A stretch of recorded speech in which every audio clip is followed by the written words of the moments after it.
Chapter 312. No soldier would dislike a commander-in-chief who always had the upper hand and could predict the enemy like a god. This meant a greater victory and a lesser sacrifice. Those terrifying shadows approached at high speed, swooping down from the clouds at high speed. Their huge bodies carried a terrifying aura. Before they could see the true faces of the attackers, a blazing aura had descended from the sky. The turbulence was full of the flames of death. As soon as it fell on the bait ballistae, not only did the huge ballistae instantly break into pieces, but even large areas of the surrounding area rose in flames. There seemed to be a distant roar from ancient times rising in everyone's heart. This sharp roar came from the distant history of the world of Azeroth, from the chaotic world that had yet to have human beings. This was the declaration of a terrifying existence that had been at the top of the entire world's food chain since ancient times. The terrible coercion from the higher creatures could easily push everyone's heart into darkness, destroying every remaining trace of reason in the depths of their hearts. Breathing stopped because of the terror. Their hearts forgot to relax after contracting into a ball due to extreme nervousness. Their blood surged in all directions due to fear. At the same time, his sight, hearing, taste, smell, and other senses of the body were all temporarily gone. Everyone was in a daze, almost forgetting themselves as they sank into a white fog. In a secret stronghold that had been rebuilt from a cave, a blonde figure was equally nervous. She unconsciously pressed her hands between her perky breasts. But very soon, her delicate face that had lost all color was flushed with excitement. Her eyes followed the huge figures moving at high speed. Like a hunter locking onto her prey, she stared closely at this scene, as if she was afraid to miss any tiny detail. It was hundreds of crimson flying dragons wreaking havoc on the torrential castle's position.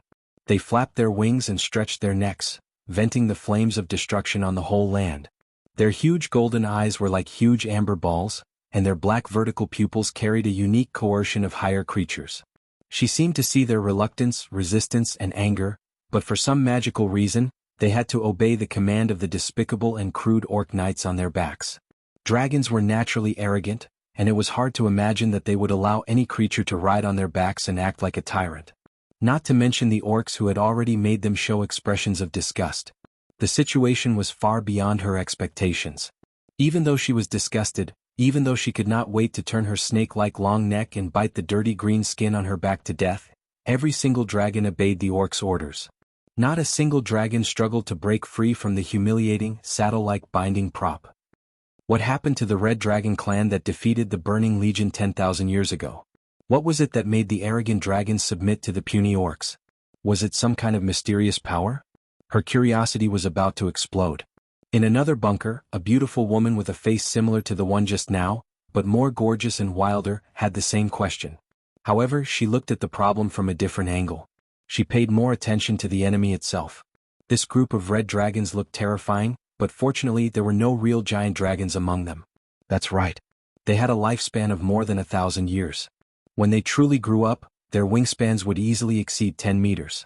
They would possess powerful magical abilities and a powerful body that surpassed other young dragons. They were the most terrifying existences. Although these red dragons in the sky looked very powerful, compared to a real giant dragon they were far from it. Whether it was magical abilities, physical combat abilities, or intelligence, the beautiful woman, of course, was Aurelia Windrunner. The moment she received the news that the Horde's transport fleet had split up, she was forced to come here by Duque using the magic that she hated the most. Regarding this, Aurelia was a little angry. That terrible trip to space had left her in a daze. Now she knew why. She also understood why Duque repeatedly told her to just kill the enemy's cavalry. Damn it, that rascal Duque definitely knew something. Rascal, can't you just tell me directly? You're always so secretive. Aurelia spat angrily, hating a certain someone. Windrunner had a jumpy personality. As the most mature elder sister, Aurelia still cared about the big picture. She turned her head and looked at Alucia Barov, who had just been urgently transferred here today. Miss Barov, I'm counting on you. Alucia nodded calmly. Aurelia whistled and the sound of the wind poured out. Are you ready? Servanaz's voice came through the wind. Who do you think I am? That voice was like a proud warhorse that was ready to charge. Then, let's go. The flames that the Red Dragon army spewed out were too much and too fierce. The entire area was covered in flames like a sea of fire. More torrents with blazing golden light descended from the sky, making the waves of the sea of fire rise higher and higher. Just then, over 100 elemental fluctuations attracted the attention of the Red Dragon army. Human magicians? In the sky, the chief of the Dragon Ma clan, Zulu hid, who was riding the largest red dragon, narrowed his eyes. He let the red dragon under him hover in the air, trying to find those damn human magicians from the sky. In any case, human magicians were rare, and humans could threaten the dragon army.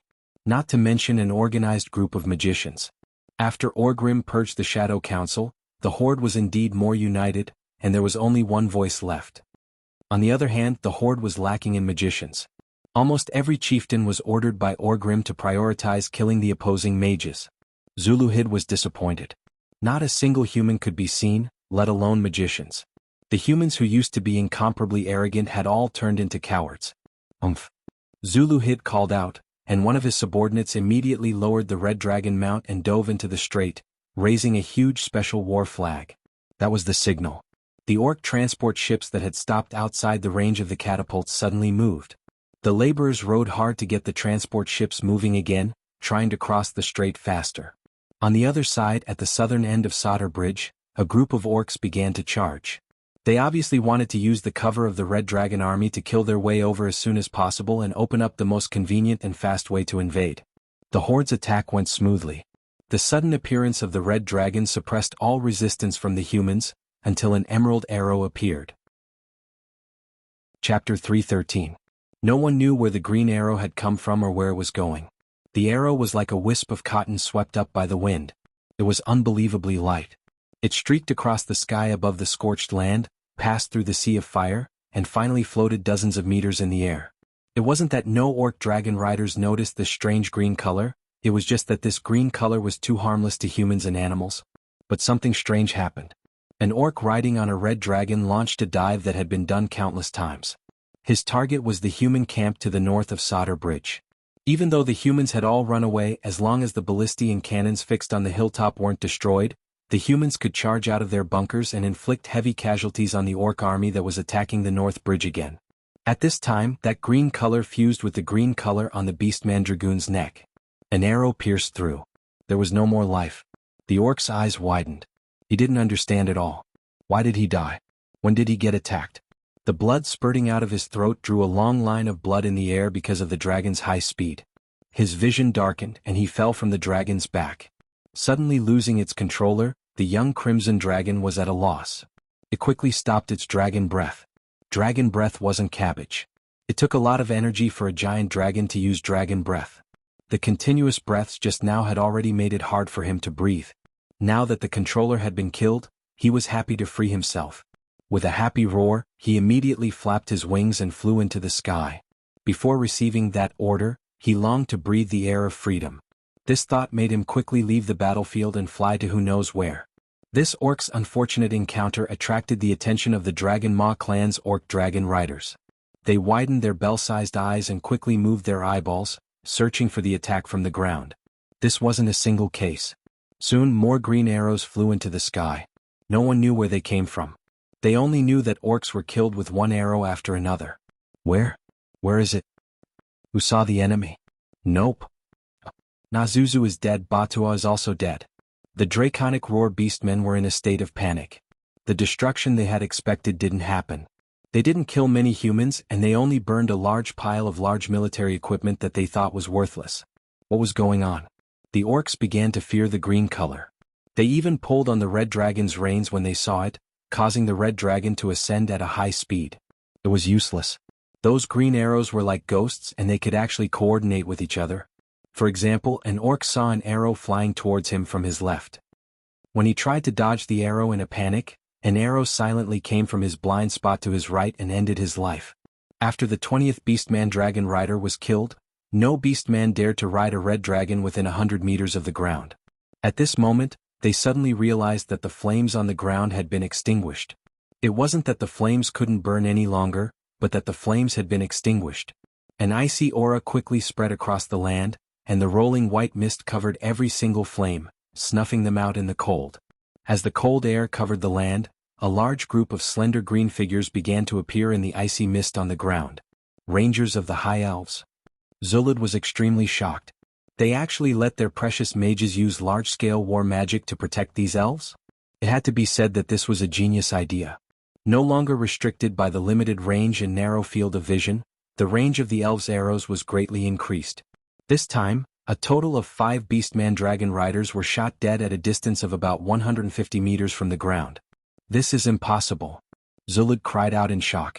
This had completely surpassed the concept of bows and arrows, and it defied all so-called common sense. Using a delicate longbow to shoot down a giant dragon that was doing all sorts of evasive maneuvers 150 meters in the air was already very impressive, not to mention the orc cavalrymen who were sitting on the giant dragon and couldn't be seen from the ground. What kind of terrifying and mysterious archery was this? It was completely unimaginable what kind of being could shoot such an arrow. Zulud's mind was filled with projectile monsters that were stronger than ogres. If he knew that the real archers were just 2 seemingly delicate blonde elven girls, he really didn't know how he would feel. In any case, not a single red dragon cavalryman dared to approach the ground. Even the lowest red dragon was 300 meters above the ground. Zulud cursed angrily. He stared at the transport ship that was about to enter the bottom of Solder Bridge and gritted his teeth. Alright, at least I've escorted the transport ship over and completed the chief's mission. It was as if he was making the greatest mockery of Zulud and his Dragon Maw cavalry. At this moment, a pair of fearless humans rushed out of cover and ran towards an intact catapult that was placed on the edge of the cliff. It looked like they were going to use the catapult to finish off the transport ship in the strait. Zulud's lungs were about to explode. Use dragon breath to burn those guys to ashes. But what about the elven rangers? Every surviving Dragon Maw cavalry member felt a lingering fear. That patch of green had become a lingering shadow in their hearts. Come here. Zulud cast a spell at the closest Dragon Maw cavalry member. Immediately, that guy felt as if a small tornado was revolving around him. He was overjoyed. Wind Shield was a defensive spell of the shaman. It was a wind shield made from the power of nature and could defend against all kinds of arrows. The next moment that guy rushed over. Not only him, there were also several other Dragon Maw cavalry members who were also buffed by Wind Shield. They drove their red dragons towards the humans and bombarded them. For the red dragons, a distance of 300 meters could be covered in 2 breaths. The green arrows were like the Grim Reaper, arriving at just the right time. As always, they were aimed at the orc cavalrymen's vitals, but they were stopped just before they were about to kill the orc cavalrymen. It seemed like they could break through the weak wind at any time, but the green arrows just couldn't get in no matter how hard they tried. This time, the green Grim Reaper let out a helpless sigh. No! Sylvanas cried out in alarm. Just a moment ago, she had proudly used the Whisper of the Wind to guarantee the safety of the torrential stronghold's ballistae. With my godly arrows, none of the Dragon Maw cavalry can hurt you. That was what she had said. But now, the opponent's shaman magic had mercilessly shattered her pride. Sylvanas was on the verge of tears. At this moment, a flash of white light appeared. Chapter 3:14. Wind Arrow, the unique skill of the Windrunner family. The heaven-defying Windrunner could make these arrows, which were as light as cotton wool, float along with the wind. Yes, not shoot, not pierce, but float. By locking on to the opponent's vital points in the wind, the arrow would float along the preset wind trajectory to its destination. The human body moved in the air, and every movement of the limbs had to expel the air near its destination. The movement of air was the wind. If one did not understand the law of the wind or use something to break the law of the wind, then no matter how one dodged or how strong the wind was, the wind arrow would still hit its intended target. However, no matter what level of godly skill it was, it still crossed the boundary of skill and was included in the category of nature magic. Sylvanas and Aurelia's wind arrow had always been successful. Even when facing orc warlocks, there was never a situation where they could not hit their target. Of course, it was a different matter if the opponent used a shield to block the attack. The wind arrow was indeed the nemesis of the Dragon Maw clan's dragon cavalry, who had almost no armor in order to reduce their weight. What the 2 Windrunner sisters did not expect was that in the Horde's camp, there was only one powerful shaman in the sky. Every qualified shaman was a master of nature magic. The Windrunner sisters' long-range magic arrows were completely countered by Zulud. It was not that the Windrunner sisters could not defeat Zulud. In the first place, this so-called duel had a very unfair premise: the giant dragon. Although he couldn't tell which dragon Zulud was riding, he could tell from the size of the red dragon that it was definitely more than 1,000 years old. It could take on a human form and cast a lot of magic. It was a true dragon in the truest sense of the word. The army was already at a disadvantage against the air force. They were completely defeated in terms of mobility, Not to mention that Zulud was riding an adult red dragon that was the ruler of the sky.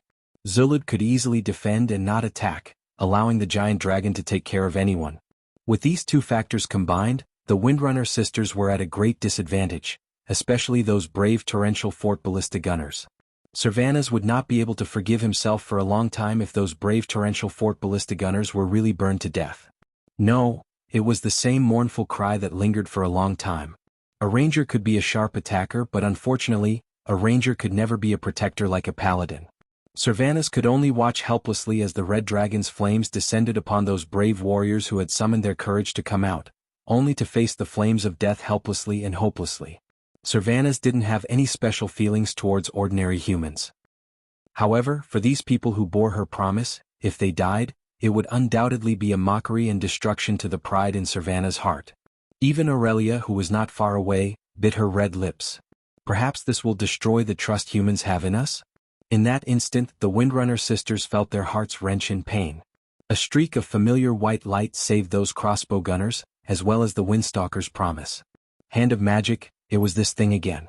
When a Hand of Magic played instant division from 1 to 2, then 2 to 4, until there were 128, it might seem like just a magic trick. When 128 hands of magic cast Icicle at the same time, using 128 small ice whirlwinds to form a huge wall of ice, blocking the dragon breath of the 5 young red dragons, when the elements of ice and fire collided fiercely in midair, condensing into a gorgeous boundary line of ice and fire, Aurelia and Servanas shouted the same name in infinite surprise at the same time. Duque.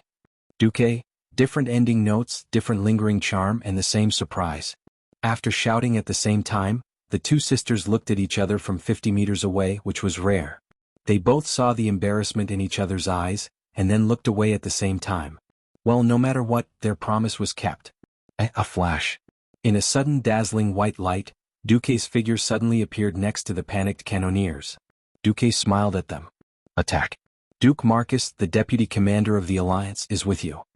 At this time, the panicked cannoneers all revealed ecstatic smiles. Thank you very much, honorable deputy commander. Oh my god. This is so happy. The high-ranking mage, the Duke of Stormwind, the extraordinary deputy commander of the Alliance of Lordaeron, Duque, is personally protecting us? Even though they saw it with their own eyes, the cannoneers still could not believe their eyes. If he could survive today, he would definitely brag to his descendants for the rest of their lives. Back then, I, your grandfather, was protected by the magic of the Alliance's vice-commander. I survived the flames of the 5 red dragons, and I even braved the dragon's breath that could burn the earth to ashes to open fire at those damn orc transport ships. With joy and excitement, the cannoneers skillfully operated the cannons and roared at the transport ships in the center of the strait. Duque's appearance scared Zulud and his men. The red dragons climbed up one after another. Duque was a magic-type powerhouse who had just killed the Shadow Council's powerhouse, Lakama Sharktooth, so they could not be too careful. Chief, what do we do? The dragon roar beastmen asked Zulud. Don't go down. We can suppress them from the sky. As long as the transport ships pass, it will be our victory. Zulud was very clear-headed. A true archmage was indeed terrifying. However, no matter what kind of magic it was, it had a range. As long as there was enough distance, the magic that needed to fly to hit the target would not be able to do anything to the red dragons in the sky. What do we do? The Windrunner sisters, who had rushed to Duque's side, asked the same question. They could tell at a glance that Duque might be able to use magic to protect one or no more than 10 groups of cannoneers, but it was definitely not enough to face the Horde's army on the other side of the bridge and the Red Dragon cavalry in the sky. They had to get the troops from Torrent Fortress out of their bunkers as soon as possible and rebuild the line of defense on the north side of Sardal Bridge. The most important thing now was to get rid of those annoying Orc Dragon cavalry.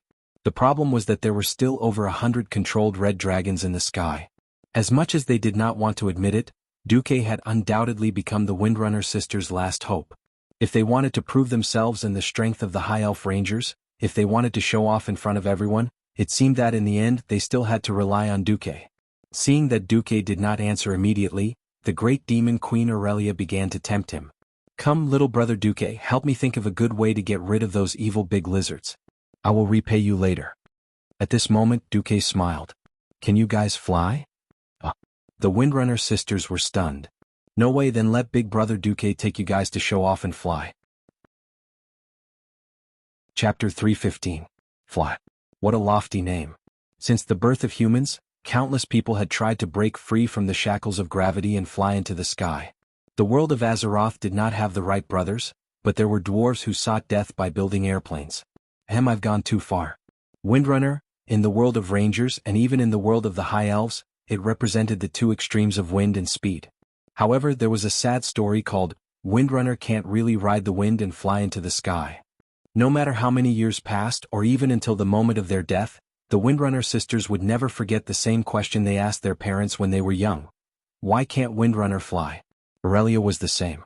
Sylvanas was the same. Sasha and Lilith were the same. Even though they were old, even though they knew that elves were not dragons and could not fly by nature. However, in the deepest part of their hearts, they still had the same dream, the same desire. Fly. Now, Duque actually said, bring them to show off, bring them to fly? The Windrunner sisters did not know what show off was. But flying. As far as they knew, there was no spell in Azeroth that could allow people to truly fly. What are you going to do? Sylvanas' eyebrows moved, with some excitement and agitation. If I disappoint you, there will be serious consequences. Aurelia seemed to be very dignified and elegant, her left hand supporting her right elbow and her right hand supporting her chin. However, under that mature and steady appearance, a wild and passionate heart was beating. This was not the first day she knew Duque. Every time she met him, she would be intrigued by Duque's miracles. A human who always had countless new and interesting gadgets easily won the liking of the active Windrunner. Duque was like a wonderful book. The book was not thick and it felt like it could be finished in one go. Who knew that as she read on, there would be new surprises every time. Her eyes moved and the focus of her attention was only on Duque. Duque smiled mysteriously. I plan to do this. All of a sudden, 128 hands of magic raised their palms to the sky and shot frost arrows from all directions. No, it wasn't as simple as frost arrows. This was an icicle arrow hail that reduced damage in exchange for a higher shooting speed. The casting time of level 1 frost arrow was the shortest. With the support of various metamagic abilities, the casting time of each frost arrow was reduced to less than half a second. In a situation where there was no additional injection of ice elemental energy, it was just pieces of ice crystals that were shot into the sky. From afar, it looked like a fountain of ice and snow that kept spewing upward. Duque bowed elegantly. Beautiful Windrunner ladies, the splendid stage is ready. Aren't you going to go up and perform a wind dance? The emerald eyes of Aurelia and Sylvanas flickered with pleasant surprise. They completely understood that Duque wanted them to use the ice crystals as a springboard to jump into the air and attack. For mortals, this was definitely an incredible thing. Stepping on a flying ice prism to jump higher into the sky, then stepping on another even higher ice prism to jump up again, using the ice prism as leverage to jump more than 200 meters in the air, and then launching an attack on the orc cavalry on the back of the red dragon flying in the air. From the sound of it, this was simply wishful thinking and crazy courting death. For mortals, perhaps it was true. For the Windrunner, it was a different matter. In a sense, this was no different from what they did when they lightly shuttled through the tall forest, jumping from branch to branch. The only difference was the height, and whether Duke could provide them with enough ice prism pillars at the right places to use as leverage points. If a stranger had asked them to do this, the Windrunner sisters would have snorted. But he was Duke Marcus, a superwise man, a miraculous man who used a magical ice ship to save 50,000 Storm elite soldiers. He didn't ask things like, "Can I trust you?" which spoiled the mood. Instead, it was the most mature and steady elder sister who issued a challenge to her younger sister. "Oh, my dear sister, do you want to compete?" The valiant Aurelia had a charming smile on her face as she raised the longbow in her hand, looking like a hunter who was about to hunt a turkey. "Oh, my beloved sister, how do you want to compete?" Queen Sylvanas, whose competitive spirit was completely aroused, curled her lips and returned a challenging smile. "Quantity. Of course, whoever gets the first prize will be number one." Aurelia glanced at Zuluhid, who was at the highest point in the air. "What about the stakes?" Queen Sylvanas smirked. "How about the loser calls Duque Big Brother 10 times? Among the 4 Windrunner sisters, even the youngest Lilith was over 1,000 years old. Although the Windrunner family was not so particular about etiquette and seniority, it was still embarrassing for them to call a young man less than 20 years old Big Brother. Before Aurelia could agree, Duque answered first. "Okay." Aurelia rolled her eyes at Duque, who was trying to take advantage of her, and finally nodded almost imperceptibly. The two sisters didn't say what the prize for the winner was. It was simple. For the windrunner who loved the wind and freedom, flying was the best prize. In the next second, the two beautiful figures disappeared. Amidst the whooshing sound of the ice crystals shooting up into the sky, there was a faint sound of collision. Every ice crystal that deviated from its predetermined trajectory was accompanied by a vigorous green figure whose figure was almost invisible to the naked eye. Ha ha ha ha. Ah. Clear laughter, hearty laughter, enough to make people dream. The laughter of the Windrunner sisters grew louder and louder with the ice crystal fountain until it rose nearly 300 meters into the sky. The seemingly random ice crystals could not hit the flying red dragon, but they had enough footholds for the Windrunner sisters to close the distance between them and the dragon riders. This allowed them to display their magnificent and explosive archery skills. Dance of 3 arrows? It was a knight-errant archery skill that shot 3 rounds of arrows in a short period of time. In the hands of the Windrunner sisters, this skill became a godly skill that could shoot 3 arrows at a time and shoot 9 arrows in 3 rounds. Stepping on the ice prism that was less than the size of an adult's palm, Aurelia bent her beautiful waist backward in order to find an angle to shoot. Under the force of her waist and abdomen, the seductive mermaid line was clearly visible. It was obviously an extremely high speed, and it was obvious that she dodged the red dragon's breath by a hair's breadth. But the moment before shooting, Aurelia fell into a state of extreme stillness. Chapter 3:16. The red dragon's crisscrossing sharp teeth, the orcs' open mouths when they roared, and the dragon rider's bloodshot eyes were reflected in Aurelia's emerald eyes. Whoosh! The sound of sharp arrows gliding. Faced with the Windrunner's archery, even the great shaman's nature's protection could only sigh helplessly and hopelessly. 2 arrows broke the wind shield. 1 arrow hit the face. The result of 3 rounds of 9 arrows was that 3 dragon riders lost their lives forever. Their sinful bodies fell from the sky and died without a complete corpse. No. Zulu Cid was so angry that his eyeballs almost popped out of their sockets. Kill them. Go tear them apart. The Dragon Maw orcs' throats were almost hoarse from shouting. Driven by them, the red dragons showed their fierceness as the overlords of the sky. They pounced quickly and violently with a large area of scorching dragon breath. Everything was chasing the 2 ghostly green figures. But no matter what, they couldn't catch up. This situation was completely unacceptable to the Dragon Maw orcs. The elven rangers who couldn't fly used the ice prisms to make all kinds of godly dodges in the air. Even the most imaginative orcs couldn't imagine such a situation. But the other party not only thought of it but also did it. Duque's cooperation with the Windrunner sisters could be said to be flawless. Whether they wanted to speed up or turn in the air, when they needed it most, in the most ideal place, there would be an ice prism flying out of nowhere just right. The hands of magic floating 100 meters in the air would certainly not disappoint and shoot the ice prism more than 100 meters into the sky to the most perfect place. There was no need for words, no need for hints. Duque did all this perfectly with the help of the system. Aurelia and Queen Sylvanas were pleasantly surprised, no, ecstatic. They didn't know that Duque's system determined all their movement trajectories, the enemy's attack routes and possible dodging routes. All Duque had to do was to let the hands of magic shoot the ice prism in the desired route. They were just very excited. So there is someone in the world who can get along with me so well? Could this be the legendary telepathy, our hearts are connected as one's heart? In any case, at first glance, the Windrunner sisters seemed to be flying. With agility that surpassed griffins and even giant dragons, it flapped its wings, twisted its body, and soared in the air at an altitude of 300 meters. Zuluhid was about to go crazy. The draconic beastman was terrified. Some of the dragon riders began to urge their giant dragons to climb higher into the sky in order to gain a moment of peace. There were also some dragon riders who crazily dived towards Duque, who was controlling the ice fountain, only to be killed by the arrows of the elven rangers who had been waiting for a long time. Whether Zulud was willing to admit it or not, the Red Dragon army, which had been chased out of the battlefield, had not played its role at all.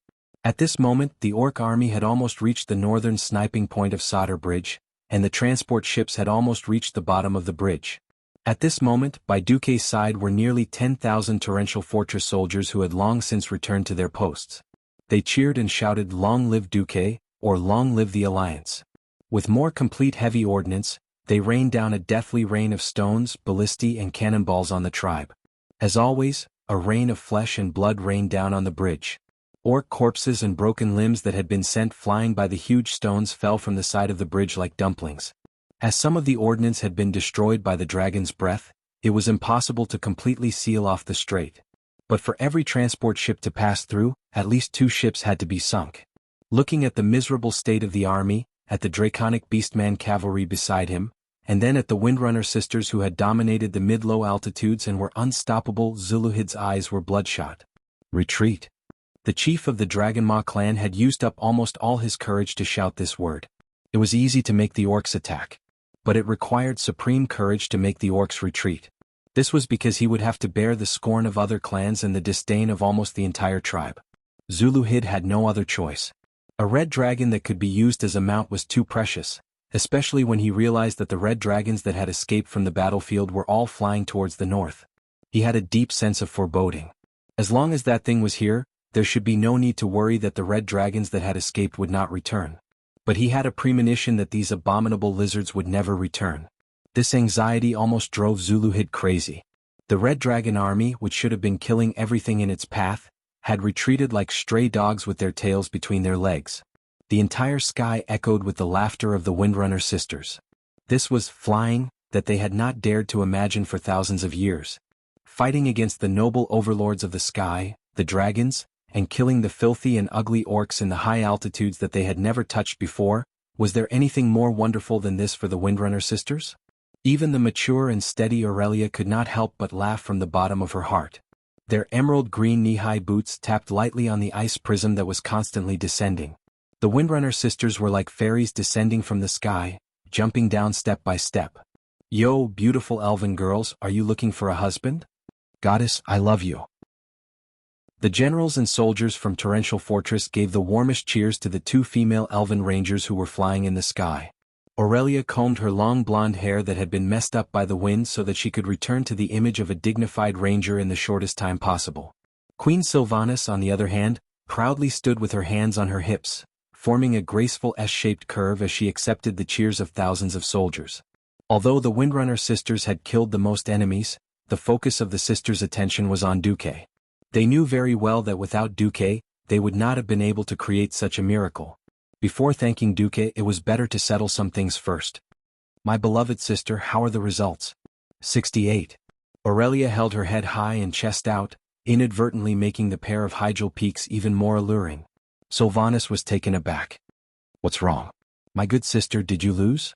Aurelia had the happy smile of a big sister who had successfully consolidated her position. Queen Sylvanas shrugged and spread out her hands. I did not lose. You won? How much? Aurelia's senses were very sharp. She was very sure that her sister's kill count should not be higher than hers. Queen Sylvanas sighed. I did not win either. I also got 68. A trace of disappointment and joy flashed in Aurelia's eyes. She was disappointed because she could not establish a strong position as the big sister. She was happy because her sister's skills were not inferior to hers. Chapter 317. Okay, then it's a draw. Aurelia also put her hands on her hips. No, we both lost. Sylvanas smiled slyly, her crescent moon-like smiling eyes gave Aurelia a bad feeling. My dear sister, have you forgotten the Windrunner's family motto? A Windrunner must be the best ranger. If he can't hunt the best prey, then it's a failure. Failure? Oh, that's too bad. What's worse is that if she failed, wouldn't she have to call Duque a good brother? Damn it. Aurelia really couldn't bring herself to ask an almost immortal, thousands of years old high elf to call a human youth brother. Not to mention that there were over 10,000 pairs of eyes looking at her from time to time. The feeling of being watched by tens of thousands of people made Aurelia's scalp tingle. On the other hand, rather than saying it was the Windrunner's family motto, it was more of the pride of being a strong person, and she couldn't deny it. If she didn't do her best, then she lost. If she didn't hunt the best prey, then she lost. He should have admitted defeat cleanly. But Duque, only Duque. Aurelia didn't want to call him brother. Somehow, Aurelia subconsciously felt that once she called him brother, she would break some kind of taboo, and it would make their already vague relationship even more dangerous. Even if Aurelia didn't want to admit it, she had to admit that her attention was attracted by Duque. His schemes, his wisdom, and his endless new ideas made her, who loved new things, crazy. She was afraid. Afraid that as an immortal, she would fall in love with a human who was as bright as a firework but had a short life. For the high elves who had almost endless lifespans, decades seemed to pass in a moment, and this time was often the lifetime of a human. The lifespan of a human was really too short. So short that any high elf couldn't stand it. After decades of passion and love, there would be hundreds or even thousands of years of loneliness. And the only reason that could make Aurelia build a line of defense in her heart was age. A 15-year-old human youth should be a baby to the elves who were thousands of years old. However, her attention was always attracted by Duque. Worst of all, her hateful sister seemed to have seen through this, and would not let it go and used it to tease her. It was obvious that what Servanas was doing now was a classic example of, he would rather work hard than let his big sister escape. Oh my good sister, don't you always tell us to watch our words and keep our promises? It's also an important part of fulfilling a promise. Queen Sylvie smiled faintly. Demon King Aurelia pursed her lips and said nothing. He had made a mistake. He had only agreed because the great Demon King had absolute confidence in his skills. Who would have thought that his sister would grow to such an extent? Now that he thought about it, it had indeed been a long time since he had fought or hunted with Sylvanas. Furthermore, there had been very few opportunities in the past 10 years, especially after this mischievous second sister had become Kuel Salas's wage thief. Come to think of it, in the Battle of South Shore, she had deliberately held back, right? Aurelia finally realized that she had been tricked by her sister. Biting her bright red lips, Aurelia finally raised her head and stared at the gazes from all directions. In fact, it was her illusion. The human warriors were basically busy wiping out the orcs on the bridge. Yes, we did lose. But I have the right to pay later. Haha, you said you lost the bet? You're so hesitant to pay the bill. Then I'll pay the bill first, okay? Queen Sylvie giggled. Seeing her sister embarrassed, Queen Sylvie was very happy. Here the sisters were fighting and Duque was the winner. Even though he knew that Queen Sylvie was deliberately flirting with his big sister, Duque still felt very happy. Queen Sylvie. That was the famous Queen Sylvie, who was worshipped and feared by millions of people in the future. Even if it was not from her heart, Queen Sylvie did indeed lean over. Her left hand was on Duque's left shoulder, and her right hand was gently stroking Duque's stiff neck. Her red lips were close to Duque's ears. She looked provocatively at the Demon King Aurelia, and spoke in a sweet tone that no one had ever seen before. Good brother. Good brother. Good brother. Without pause, every word was affectionate, and the ending of each word was deliberately lengthened for the sake of sexiness. Listening to her, Duque's body was numb, and the pleasure of having an electric shock almost made Duque lose his ability to think. Let's not talk about the reactions of those around who noticed this scene. Just by looking at Aurelia, one could see that the great Demon King was already dumbfounded. This heroine, who had become famous since the beginning of the Troll War, had killed thousands of trolls without blinking an eye, and had always been a dignified and steady great Demon King in front of outsiders. At this moment, there was shock and embarrassment on her face. For some reason, seeing Servanas leaning on Duque and hearing her call him, good brother, in a shameful tone, Aurelia felt a fever all over her body. Her skin was burning hot. Staring at her sister's delicate face, which was 80% similar to hers, she felt as if Aurelia had leaned on Duque and flattered Duque in a shameless tone. It was as if there were countless eyes staring at her from all directions. The shameful cord in Aurelia's heart finally broke. The dignified Ranger General, the big sister of the Windrunner family, Aurelia, who was secretly admired by countless men, screamed like a little girl and ran away without looking back. Ah, interesting. So interesting. Big sister, who asked you to lecture us with a serious face all day? Ah, I'm dying of laughter. Queen Sylvanas, who had finally succeeded in her evil plan, held her twitching waist and laughed so hard that she almost lost control. After laughing for a full 3 minutes, Queen Sylvanas reluctantly stopped. She suddenly looked at Duque, who was at a loss, and said, I was just teasing my big sister. If you think that I, Servanas, am interested in you, then I'm really sorry. Sorry? Who would apologize like this? Feeling the sharp pain from the soft flesh on his waist, Duque's tears were about to come out. Servanas, this bastard, in order to draw a clear line between her and him, actually gave him a hard hit on the soft flesh on his waist. That poor piece of flesh was almost twisted 360 degrees by her 2 slender fingers. Ah! The bitter Duque screamed because of the pain, but he was interrupted by Queen Sylvanas quickly covering his mouth. Chapter 318. I'm sorry, little one, this is a small warning for you. At the same time, let me give you a word of advice. The women of the Windrunner family are not to be touched. If you want to have my sister, you must first become a hero in the hearts of the High Elves. When the last sentence was said, Sylvanas was already hundreds of meters away. The wind carried her warning word for word into Duque's ears. Duque smiled bitterly. It was not because of Sylvana's capriciousness or her teasing. It seemed that it would be very difficult to woo Aurelia. Fortunately, it was not like there was no chance. However, the women of the Windwalker family were either thorny roses or stubborn people who were stubborn and stubborn. After repelling the menacing Red Dragon Legion, defending Sodder Bridge would not be a problem. Originally, a natural stronghold that could be defended by 1,000 people was now guarded by nearly 10,000 people. There was no risk at all. Duque was not worried that a fierce person from the tribe would break through by force, because there was actually a fierce person with the same surname as Trollbane hidden in the army of Torrential Castle. This guy was not famous now, but in the original history, his statue stood side by side with that of Aurelia in the King's Valley of Stormwind City and was worshipped by the people. He was known as one of the 5 heroes of the Dark Portal. Duque scratched his head and found that he had nothing to do for the time being.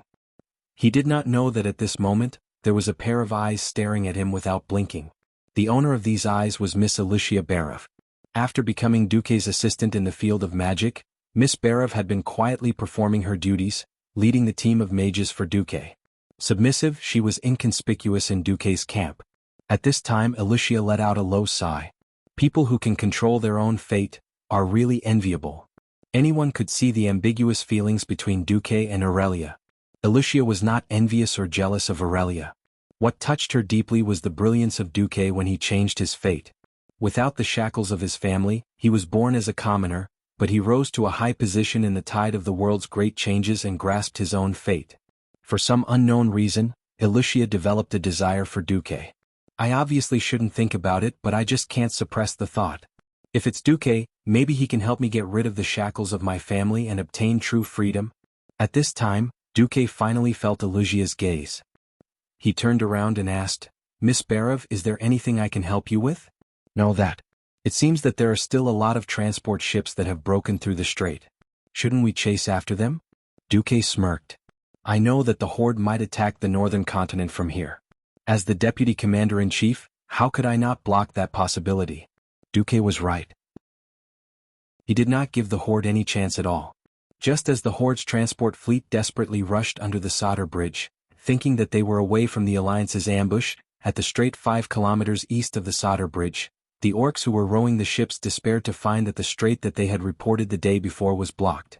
Tens of thousands of tons of huge rocks blocked the northern side of the sea route, while the southern side was sunk by a dozen merchant ships filled with rocks, blocking the entire sea route. When did this happen? The orcs in the transport fleet fell into complete despair and fear. Soon they no longer had to fear because the human ballistae that appeared from the cliff easily sent them to the bottom of the sea to feed the fish. An hour later, in the wetlands of the southern continent, Grim Battle Fortress. Chief Zuluhid of the Dragonmaw clan angrily smashed and destroyed everything he saw on the way.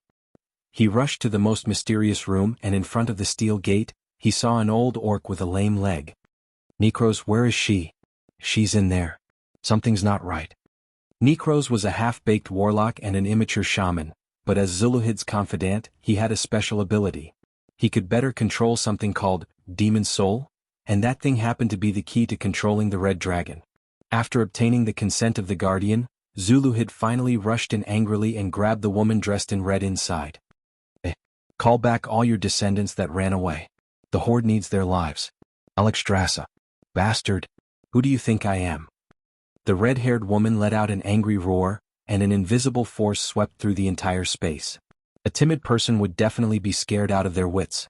Unfortunately, it was useless against Zuluhid. As she rushed towards Zuluhid, the guardian of the demon's soul appeared.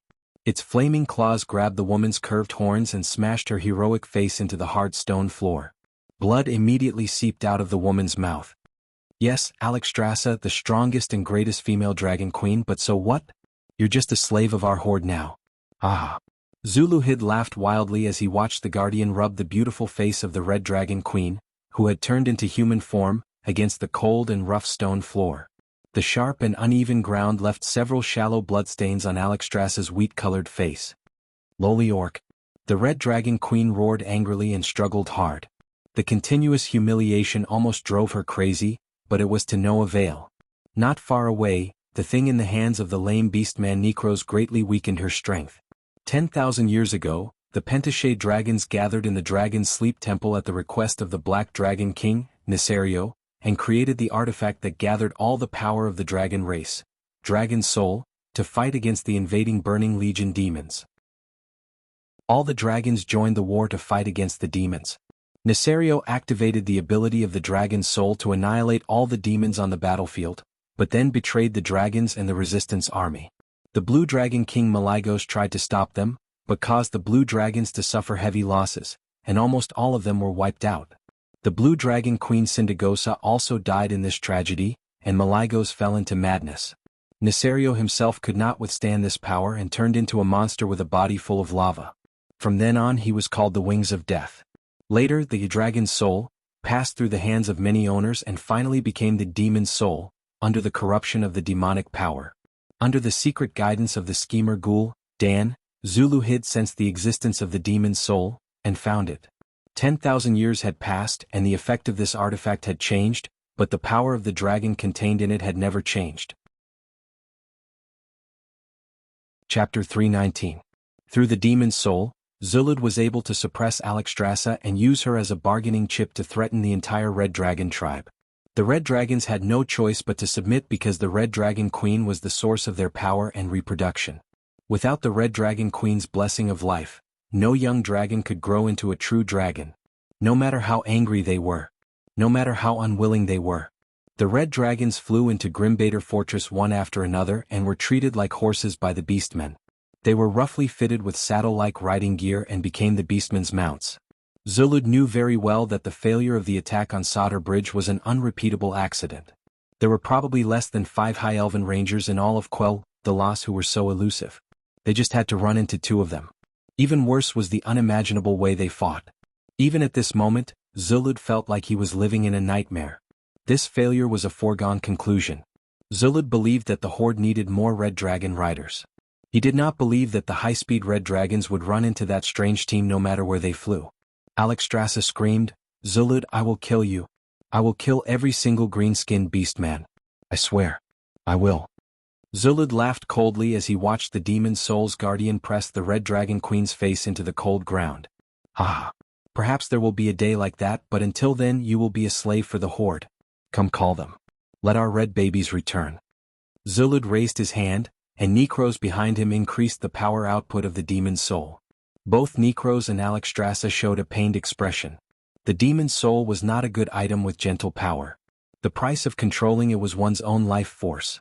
Necros did not care. He had picked up his life. In the battle with the Drenii he had lost a leg. He was not like the other unyielding beastmen who hugged an enemy and died together. Thus, he was looked down upon by the other beastmen. After surviving he did not cherish his life. He gave the Red Dragon Queen the greatest pain the evil artifact could inflict. What Zuluhid got in return was a burst of cold, wild laughter. "Ah, they are free. I don't know what happened to them, but they are no longer bound by me." Queen Honga laughed maniacally. "What? What was going on? Speak." Under the suppression of the divine artifact that came from the source of the Dragon Clan's power, Zuluhid had received very bad news. The red dragons that had run away could not return and they were not dead. "No, I have to report this to the great chieftain." Zulud almost pissed his pants as he rushed to Orgrim and explained everything like a sinner. "I'm sorry, great chief, I screwed up. Not only did we fail to protect the transport fleet, but we also lost a large number of red dragons." Orgrim bared his teeth as if his heart was aching, but in the end, he did not unleash his fury. "Fate." Orgrim's voice was low and he spoke slowly. "Zulud, do you believe in fate? Do you think the most powerful shaman can see the course of fate? If you can really predict the future, what kind of price do you have to pay?" Orgrim's 3 seemingly irrelevant questions left Zuluhid in a daze. But he quickly replied, "Fate does exist. Shamans are not the only ones who can see the course of fate. As for the price, Kilrog Deadeye is a good example." Orgrim patted his chest. "The beastmen have deviated from the path of shamans. Fate no longer shows itself to the beastmen. On the contrary, our enemy seems to be very good at it. I once thought that this was a simple scheme that surpassed the wisdom of the beastmen. But when I found out that all my plans had been seen through, I was secretly afraid for a long time. In the end I came to my senses." "Came to your senses?" "Yes. My opponent, Duke Marcus, can clearly see the course of the river of fate. So, even I don't know what to do next in order to escape the trap of this terrifying enemy." Zuluhid was secretly shocked. This was tantamount to his great chief admitting that the human Duque was an existence that surpassed the prophet. Orgrim brought Zuluhid to a cliff in the northeast of the wetlands. The scene there shocked Zuluhid. The beastman's simplicity and directness have achieved this miracle. I just ordered my men to find a way to cross the sea no matter what. Zuluhid saw the way. Perhaps it was because the great chief was standing near the cliff that divided the north and south continents when he said this. Those who could not think had actually used an entire winter to open up a slope on the cliff that was dozens of meters high and covered in ice and snow. The slope extended from the plateau all the way to the sea.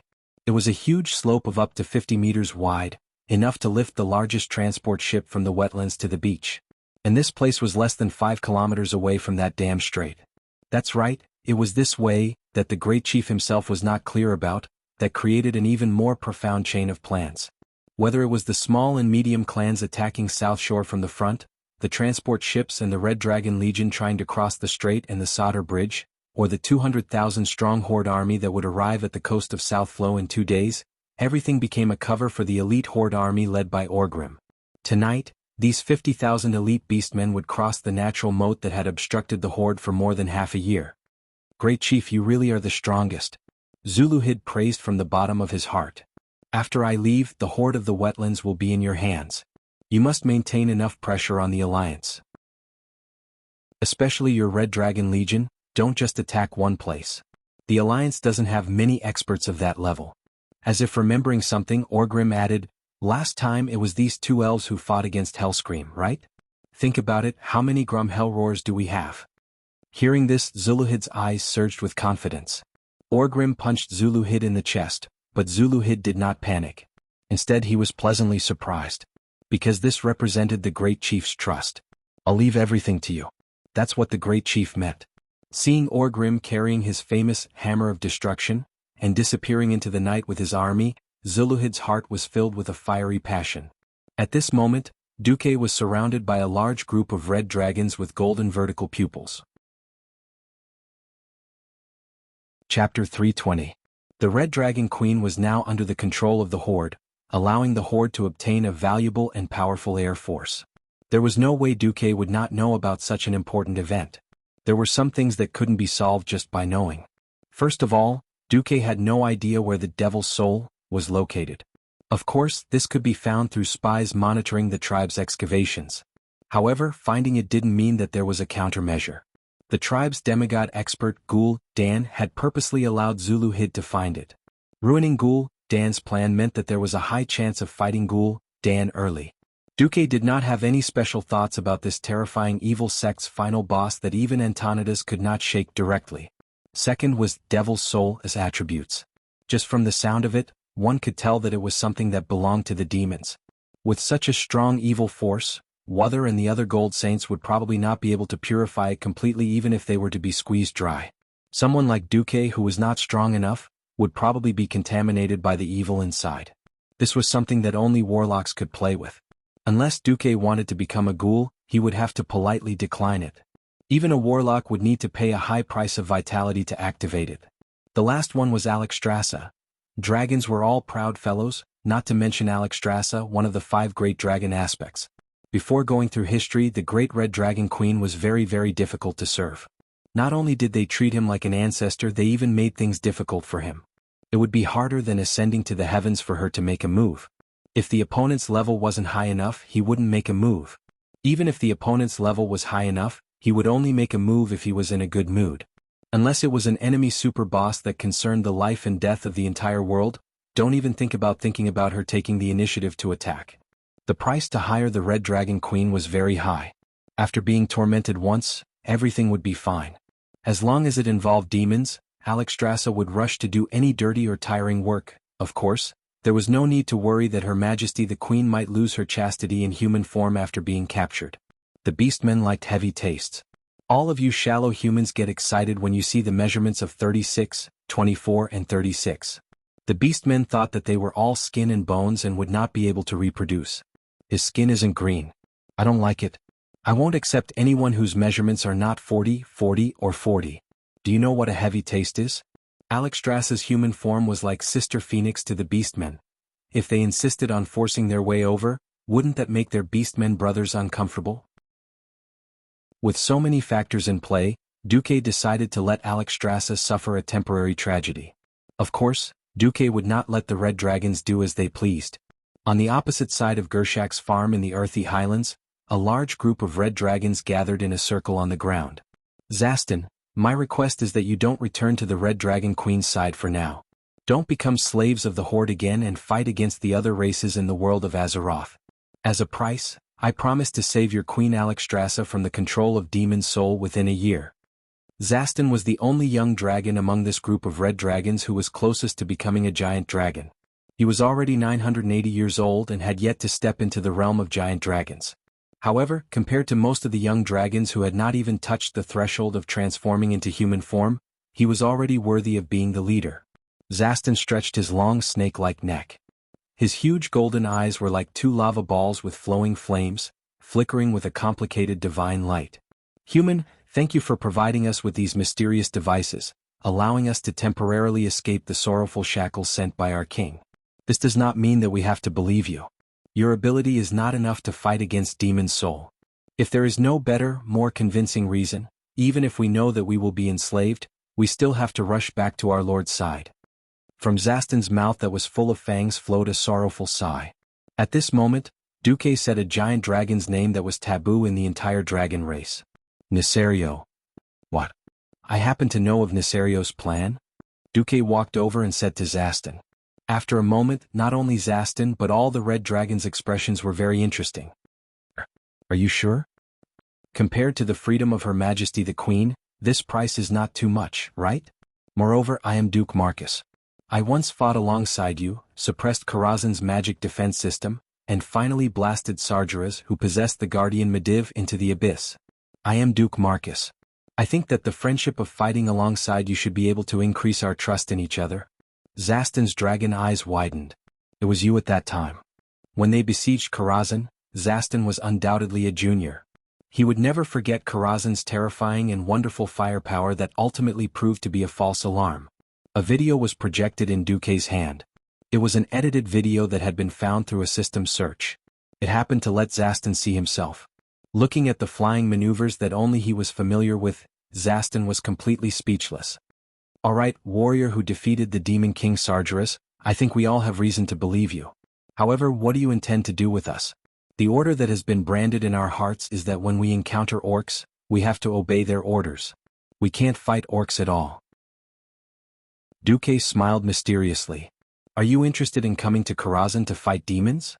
However, maintaining the power of the teleportation gate will require you to put in some effort. The large group of red dragons grinned in unison. It's my pleasure. Just like that, Duque sent the red dragons away. Teleporting huge creatures like the dragon race consumed a lot of magic power. The teleportation of more than 100 red dragons had almost drained their own Duques and the entire Storm Royal Mage team's magic power. After it was done, Duque was no different from a dead dog. He lay on the ground with his arms and legs wide open. Wuxia also felt her calves and stomach trembling as she walked. It was purely her ladle-like willpower that supported her not to make a fool of herself. However, when she came to Duque's side, she still carefully bent her legs and sat down. For some reason, seeing Duque lying so lazily, Wuxia had the illusion that she was having a picnic with her family that she hadn't had in a long time. Teacher Marcos. Call me Duque. Duque. Chief Lothar is at the South Stream coast asking if there is any possibility of reinforcements on our side. He's being attacked by the main force of 200,000 Horde, and his forces are very limited. Right now, Lothar's army is barely defending the Shadowfang castle, and waiting for reinforcements from Lordaeron. Do you see the chieftain's flag of Orgrim? No, but, then tell Lothar that I'm sure Orgrim is on my side. If he wants reinforcements, go find Tarinas, not me. All right. Chapter 321. To the west of the northern continent, the South Stream coast and the North Stream coast formed a long arc, so long that it was almost impossible to see the end. To the south was the mountain where the heart of the kingdom of Gilneas was, while to the north it stretched on as if there was no end. From the west to the east, it felt like the whole world was divided by a few vertical lines, like the undulating horizon hanging in the sky. A long artificial green line outlined the boundary between the sea and the land, and the last line was the silver-white line of the human sea. The waves of the sea surged towards the shore, like a plane eager to expand into the land, and that bright green was its vanguard. Every time the waves retreated back into the sea, they would carry a terrible dark red. Shadowfang's citadel, which was close to the sea, was like a lone island in the vast ocean. In reality it was not small, but only this huge object of reference could serve as a foil to the vastness of the battlefield. What was reflected in the eyes of the human commanders on the fortress tower was two armies engaged in a life-and-death battle. The high walls of the fortress blocked out most of the shouting, and if anyone poked their head out of the fortress's firing ports or iron windows, the earth-shattering sound wave that swept over them like a tidal wave would probably knock them unconscious in an instant. A green tide filled the entire coastline. That was an uncountable number of orcs. Because the Alliance's fleet had sent half of the transport ships to the bottom of the sea to feed the fish, in theory there were only about 200,000 orcs on the South Stream coast. However, this figure of more than 200,000 was just an imaginary figure. No one knew how many of these so-called 200,000 orcs were the elites of the top 10 clans, and whether there were really only 200,000. Or were there mostly orc laborers? Not only did the humans not know, even the horde commanders themselves did not know. They only had one order for the orcs who had successfully reached the shore: charge in the direction of the rising sun. Yes, charge to the east. A simple and violent order. When the number of an army was so large that it could not be described in any human language, the simplest order was the most effective. In theory, the Alliance's defense would be weaker the further north they went. But in a situation where all of Kurtiraz's warships were gathered, from the Baradine Bay to the southwest corner of the northern continent were all Blood Sails and Stormwind warships. Being able to reach the shore was already a victory. Apart from the huge main ship, the tribe had also built a batch of medium-sized battleships for assault. These ships, whose ultimate purpose was to fight hand-to-hand, also caused considerable trouble for the Alliance fleet. In the end, General Dahlan settled everything and began hunting the horde's transport ships. There were simply too many beastmen piled up on the shores of the South Flow Sea, making it impossible for all of the tribe's warriors to stand on land at the same time. Tens of thousands of orcs huddled together in chest-ankle-deep water. They filled all the space, even climbing on the heads of their own people. Any artillery shell could plow a bloody trail of death in the shallow water. They were like an endless army of demons emerging from the abyss, ready to devour everything in their path. Near the sea, several patches of forest separated by preset fire belts had already been set on fire. The flames blocked the tribe's advance. However, there were too many orcs in the horde. Almost at every moment, there would be orcs being pushed by the orcs from behind into the forest filled with death flames and being burned alive. The orcs had no choice. They had seen what the humans were capable of.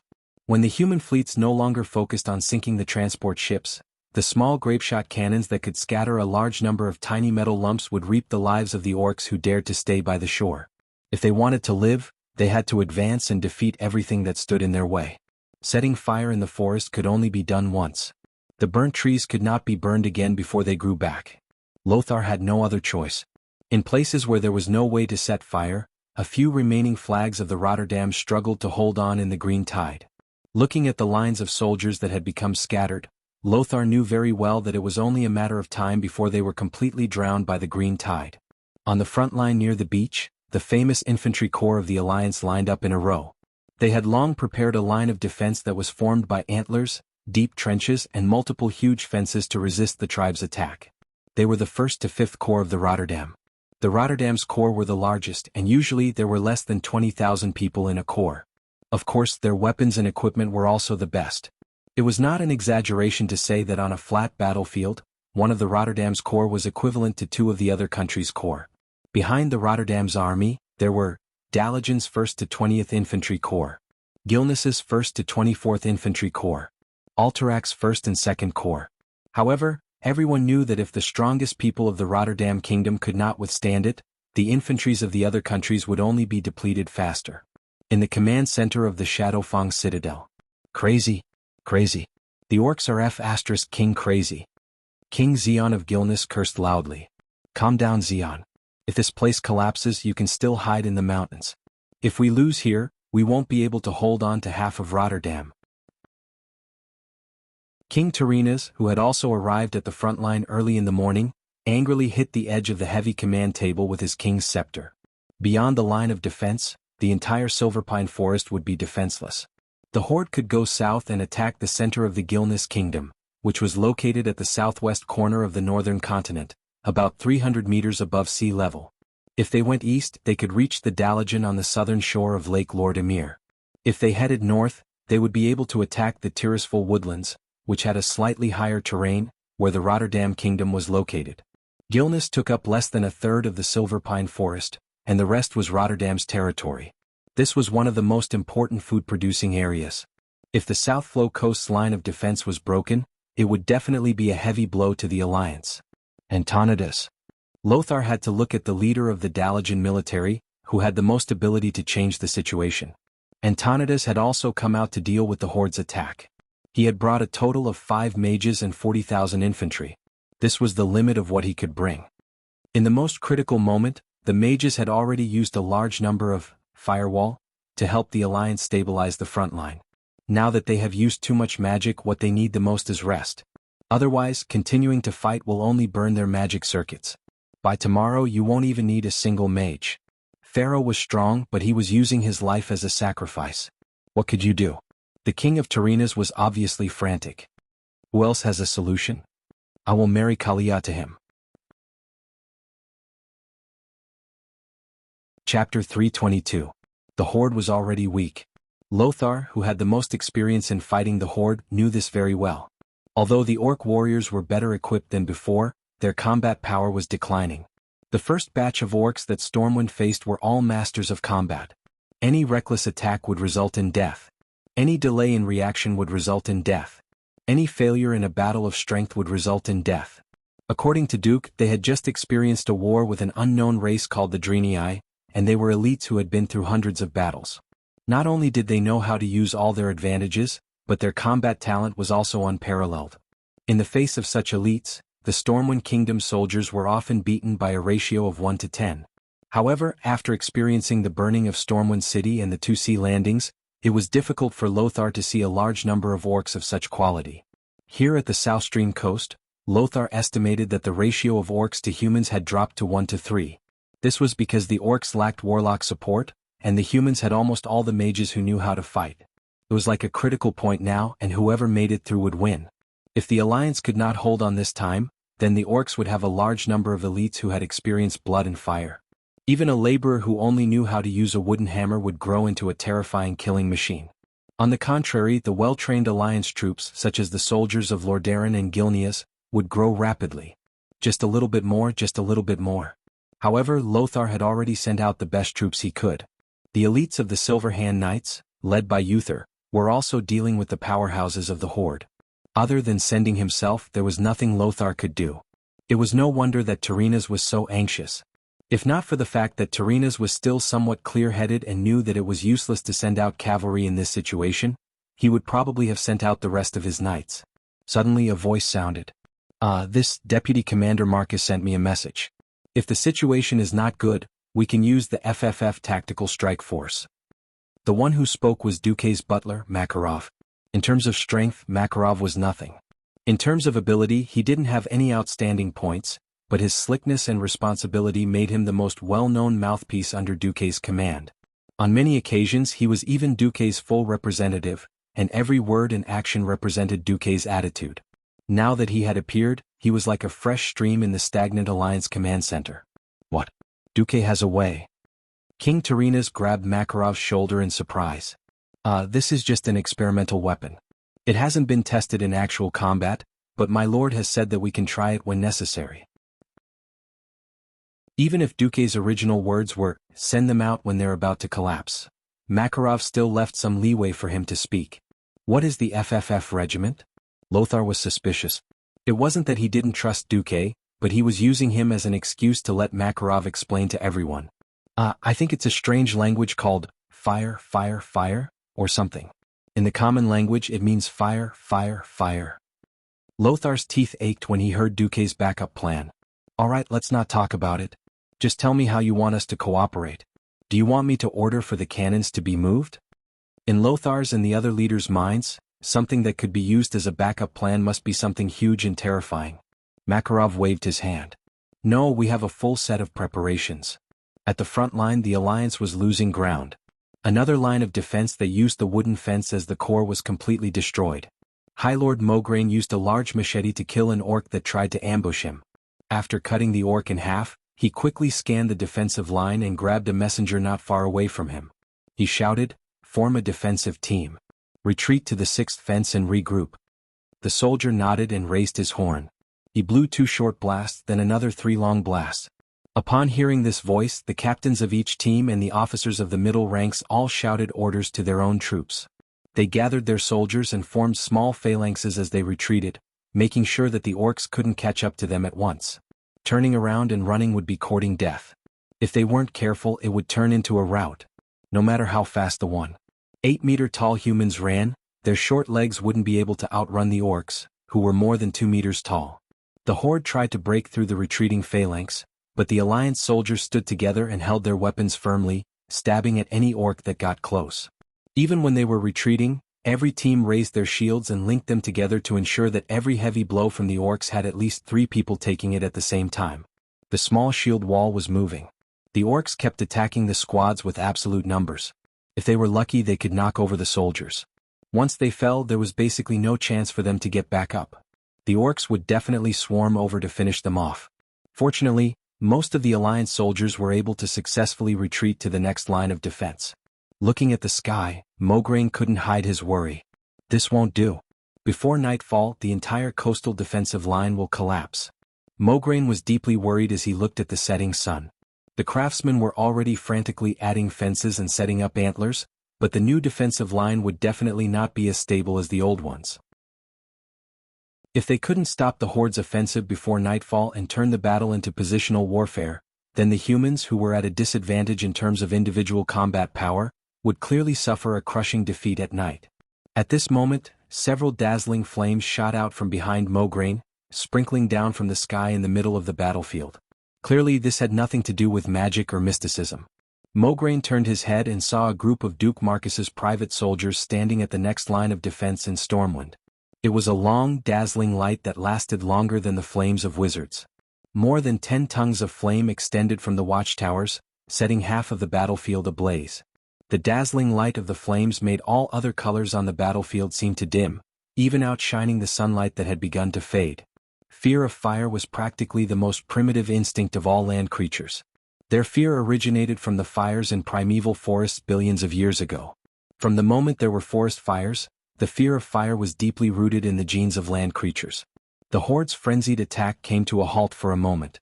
Mograine finally had the chance to see the symbols on the strange Alliance soldiers. They were 3 consecutive, identical symbols.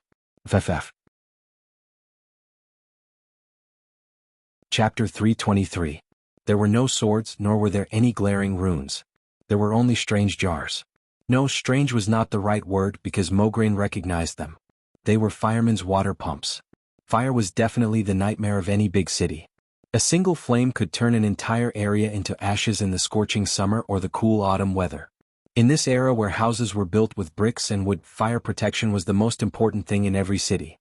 The water pump was a treasure passed down from the dwarves. A large bucket of water placed on a 4-wheeled cart that was half the height of a person and a pump that was pushed back and forth by human hands could walk through any narrow streets and alleys and spray water onto any house that was on fire.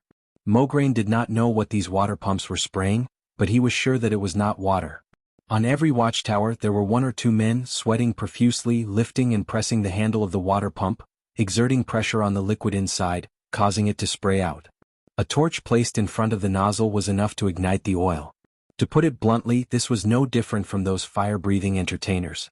However, Duque was definitely the first to use this thing on a large scale on the battlefield. Standing on the tallest tower of the Shadowfang Citadel, the leaders of the Alliance were stunned. The Shadowfang Citadel was 3 kilometers away from the coastal defense line, but they could clearly see the flames landing on the battlefield, turning many beastmen into human torches, and turning half of the battlefield into a fiery hell. The beastmen tried to save their comrades by slapping them, but when they touched the oil, the flames spread to them as well. Even when they jumped into the water, the flames were still floating on the surface of the sea, not extinguished. Ancestors above. This is the flame of a demon. No, this is not the end of a warrior. As black smoke billowed into the air, a terrifying shockwave swept across the entire horde. What is this? Tyrrhena's reached out a trembling finger. The shaking finger betrayed the shock in his heart. It's just some whale oil. Makarov humbly bowed his head to the king of Lordaeron. But I have to remind the Alliance commander Lothar and the other generals that we've burned 30,000 gold coins worth of fuel in that short period of time. In fact, if we hold on for another 10 minutes, we will be forced to stop attacking. Lothar was a little embarrassed. When he was in Storm City, he heard that Duque had so much whale fat that he could use it to light lamps for the poor. Of course, Lothar had also become bad recently. He was fed up with the ugly behavior of the kings and nobles who were stingy when there was nothing to do, and screamed when there was something to do. Lothar would definitely be happy to see Tyrrhena's get into trouble. Didn't they see that Tyrrhena's Menethil was even willing to sell his princess? With the threat of the core territory being destroyed, a mere 1,000,000 gold coins shouldn't be a problem, right? Since Lothar did not expose him, the rest of Makarov's excuse was useless. Originally, Duque had told him that the method of oil purification was very expensive. That's right. It was just a matter of adding a few more layers of filters. Of course, other than Duque and Makarov, no one else knew about this secret, nor would they try to understand it. They would never have thought that oil could be used in this way, or that fire pumps could be used to spray fire. They would never have thought that oil could be used in this way, or that there was an endless supply of fuel to replace whale oil. This was the so-called limitations of the era. Ignorance, arrogance had blinded the eyes of most people, and the minds of the mages were only filled with knowledge that was limited to the mystical realm. They were bound by the so-called common sense that had not changed for thousands of years. As for Duque, as a transmigrator, Duque was the perfect person to guide them. The horde was indeed very strong. Humans once thought that unless they had a complete defense line or more than 5 times the number of soldiers, it would be impossible to defeat the orcs on land. But right now, the enemy that was unparalleled in the eyes of countless generals and wise men was being crushed by an army that was completely foreign to this world. The orcs were invincible in hand-to-hand combat. They only needed to know how to advance, using their strong bodies and sturdy weapons to destroy everything in front of them, and then the humans would definitely be defeated. At this moment, the humans had subverted their common sense. It had nothing to do with courage or personal combat ability. This was simple knowledge of physics and chemistry, and it completely defeated the orcs. They lost the courage to charge forward madly, and even launched fatal attacks against their compatriots who pushed and shoved them, just to escape from this hell of flames. The orcs stopped attacking the entire front line from south to north. They gave up on attacking the high mountains of Gilnis, and they also gave up on breaking through the Alliance's coastal defense line. They turned north, following the beach all the way to the North Stream coast, looking for a chance to break through the coastal defense line and enter the Silver Pine Forest. We held it. Whether it was High Lord Mograine at the front line, or Noxus and the other Alliance leaders at the Shadowfang Castle, they all let out a long sigh of relief. It was nighttime, and fighting at night was even more disadvantageous to the humans. The Alliance could only give up on counterattacking the beach and drive all the orcs into the sea to feed the fish. A night of truce. When the next morning came, the Alliance was dumbfounded. In the morning fog along the coastline, there was a tall wall. No one expected the orc leader to be so smart. More than 200,000 orcs dismantled all the transport ships in one night, and then used the wood of the ships to build a coastal defense line consisting of 3 wooden fences. Not only did they build a defense line, but the horde also changed the direction of their main attack. When Noxus was attacked by the horde, all the elites of the top 10 clans attacked Seberture. Noxus' face turned green. King Tyrrhena's did not even know when he dropped the scepter in his hand, and stood there in a daze. The Dark Portal 2, 1st of April. On this day that Duque felt was quite ironic, the horde used the Blackrock clan's orcs who had high fire resistance as the vanguard, and took down the small town of Seberture in one fell swoop. They built a huge stronghold in Seberture, and used the stronghold as a foothold to fight against the Alliance. After not being able to break through the royal guards of Lordaeron, the leader of the horde army was worried. If they went north, they would not be able to take down Lordaeron's Tirisful defense line. If they went east, they would not be able to take down Lordaeron's Tirisful defense line. If they went south, the entire Shadowfang Castle was the best nail. It was there, and the horde could not advance. Chapter 324. FFF Dragon Breath Launcher, also known as Dragon Breath Launcher. In the 2 years at the Dark Portal, there was nothing more significant than this. This was the first time in human history that a cheap technological product had surpassed the field of magic. Although it had many limitations such as the inconvenience of transportation and the difficulty of oil extraction, no one could deny that without this thing, the horde would have fought their way to Lordaeron and demanded King Tyrrhenus to come out and cut off his own head for the orcs to kick as a ball. Regardless of whether King Tyrrhenus admitted it or not, Duque had once again saved him and the Alliance. Of course, there were still many side effects to this thing. For example, the burning smell that lingered on the battlefield like a haze. For example, whenever the word burning was mentioned in the camp, a group of people would immediately vomit. Oh, it was vomiting and diarrhea, vomiting and vomiting until they threw up yesterday's breakfast. The camp had to provide only vegetarian food for 3 consecutive days. Also, without a big heart, it would be impossible to control this terrifying dragon breath launcher. Lothar ran to praise the group of heroes who had saved the Alliance. He was surprised to find that all the flamethrowers were the Storm veterans who had retired due to injuries. Perhaps they had a broken arm or a crippled leg. According to the previous methods, they would either become useless and wait for death, or be abandoned during the retreat. My wife was torn in half by an orc and my child was burned alive by an orc in the church. I am very grateful to Sir Marcus. He gave me a second life, so I can let those damned green-skinned creatures have a taste of their own medicine. I was in the militia with my son at the time. I saw my son's neck bitten by a dying orc, and he fell into a burning house with my own eyes. Since these beasts have caused my child to suffer unbearable pain, please allow me to send the flames of hell to these people who should all go to hell. Unparalleled hatred had forged their tenacious will. Even if this immature weapon had all sorts of problems, they still chose to pick up the flamethrowers in their hands. Lothar was in awe. On the other hand, the Dalajan were the most enthusiastic about this revolutionary weapon. Even though they frantically asked Duque to unconditionally disclose all the data of the dragon breath launcher, Makarov was neither humble nor arrogant. Unconditionally disclose? Sure. First, he had the Dalajan library make everything from Breaking Dawn grimoires to Acolytes' handbooks free of charge. We can think about it. This is impossible. Then this is also the answer of my lord, the youngest Morning Star wizard, Duke of Stormwind Karazhan, Vice Commander of the Alliance, His Excellency Duke Marcus. This is impossible. Makarov's reply was incomparably official, especially after he pointed out Duke's esteemed identity. It infuriated Dalaran and the other archmages. If it had been someone else, the Dalajan might have also made up his mind to frame him. However, don't forget that Duque was backed by Anduin and Lang.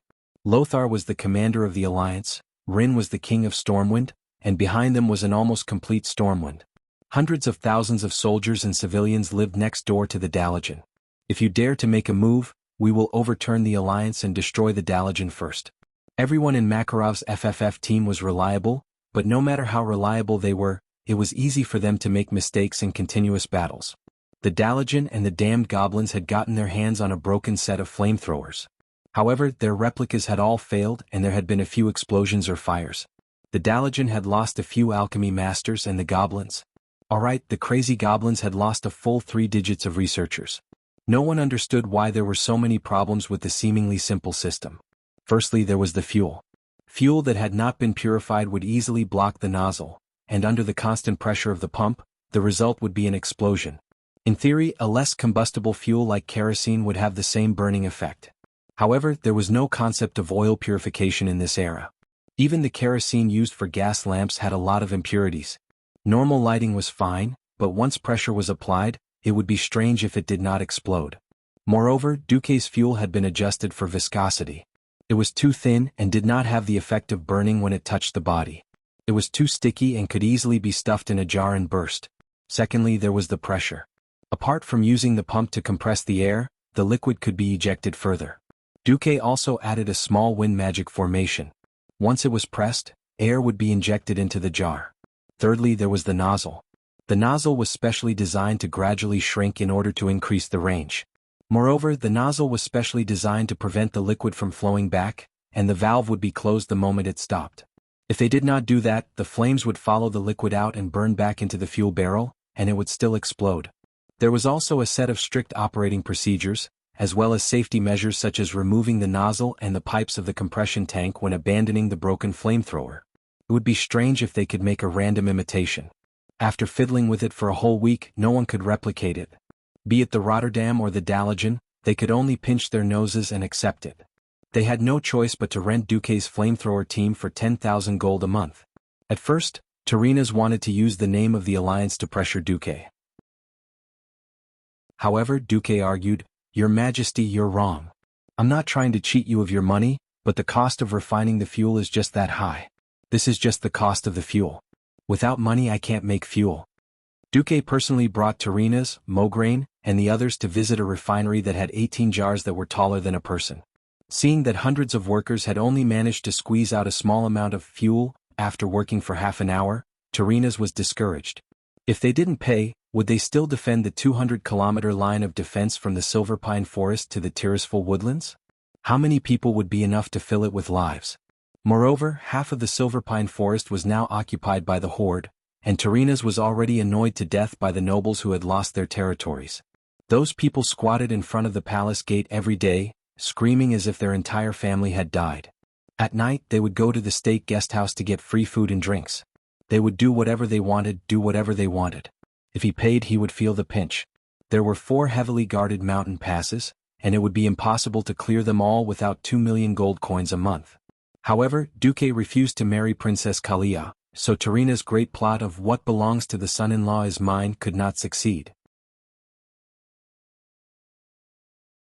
Chapter 325. After haggling for a long time, Tarinas accepted Duque's preferential package. Only 1.6 million Arathar gold coins per month. Half of it could be owed, the other half had to be paid in cash, and the rest could be mortgaged with precious art or precious gold. In exchange, Duque provided 300 FFF flamethrower teams, promising that as long as the flamethrowers did not die, he would try his best to repair the flamethrowers that were damaged under normal use, as well as provide all the fuel needed for the battle. Elugia did not understand Duque's approach. "Teacher, Duque, why are you doing this?" Elugia had seen with her own eyes how Duque twisted a valve under the tank that was about to release the finished fuel, and then a huge amount of fuel flowed out of the huge tank next to it. That flow made Elugia think of exaggerated words like a broken dam and a deteriorating river. Elugia blinked and looked at the strange square inscriptions engraved on the flamethrower gun. As long as the valve was pressed, the inscriptions would glow with a yellow magical light. Or is it that the biggest cost of producing the FFF artificial dragon's breath launchers are these mysterious inscriptions? Duque glanced at the inscriptions on it and blushed, which was a rare sight. Written on it were some Chinese characters such as, "Burn, burn, burn all of them. Ah, die lovers. Traitors who betray the Single Dog Alliance must all be burned to death. This is Master Duque's original. Goblin pirated dogs die." Duque coughed hard and put on a serious face. "Well, those are anti-theft items. Once the inscriptions are damaged, it will affect the operation of the launchers. Of course, that's not the most important thing. That's..." Duque touched Elugia's head. "I'm very happy that you did not leak the secret of the dragon's breath launchers. Actually, I'm not just thinking about this war anymore. The war will end with the humans' victory. The only difference is how much we win and how much each country has to pay. So, I've already started planning for the post-war." "Post-war?" Elugia's eyes widened in shock. What a far-sighted plan. While the orcs were attacking like fire and the whole continent was still in a quagmire of war, when every human could not see the future clearly, Duque was already thinking of keeping the strongest alliance, Lordaeron, in check after the war. If this was true, then his father was not on the same level as Duque. Duque looked into the distance. His black eyes became incomparably deep, like the endless starry sky. It gave Elugia a feeling that she would never be able to see through him, but she would unknowingly fall into it. The big hand that was caressing her head felt a strange sense of warmth in the warmth. How many years had it been?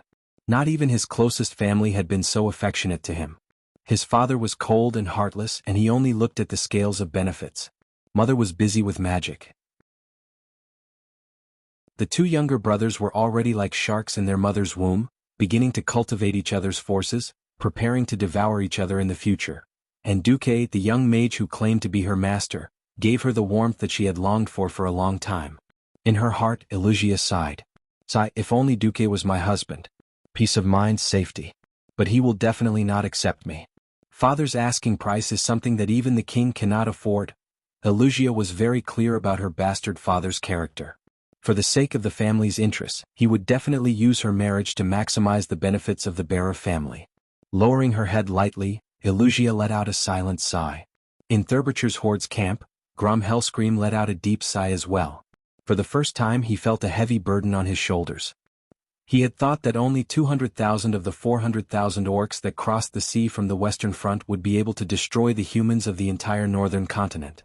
With the new transport ships that had been modified by the goblins, the horde had a total of 320,000 orcs that had successfully landed, and 250,000 of them were warriors. Grom had thought that victory was in the bag.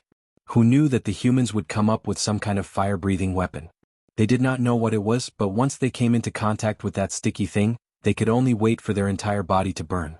Apart from the Blackrock tribe who were naturally resistant to fire, the others would most likely die if they came into contact with it.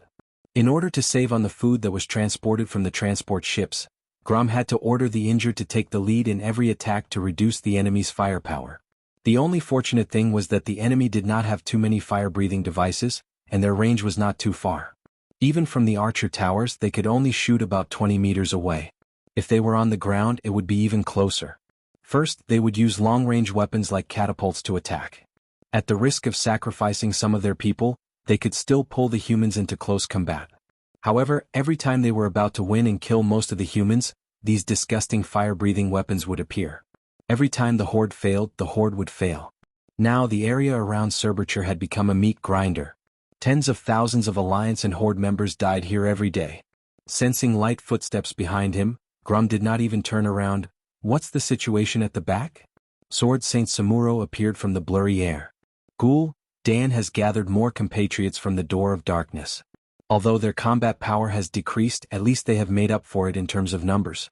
Rend Blackhand and his brother are now leading 300,000 beastmen to attack the Earthy Highlands. Even I can't break through that bridge.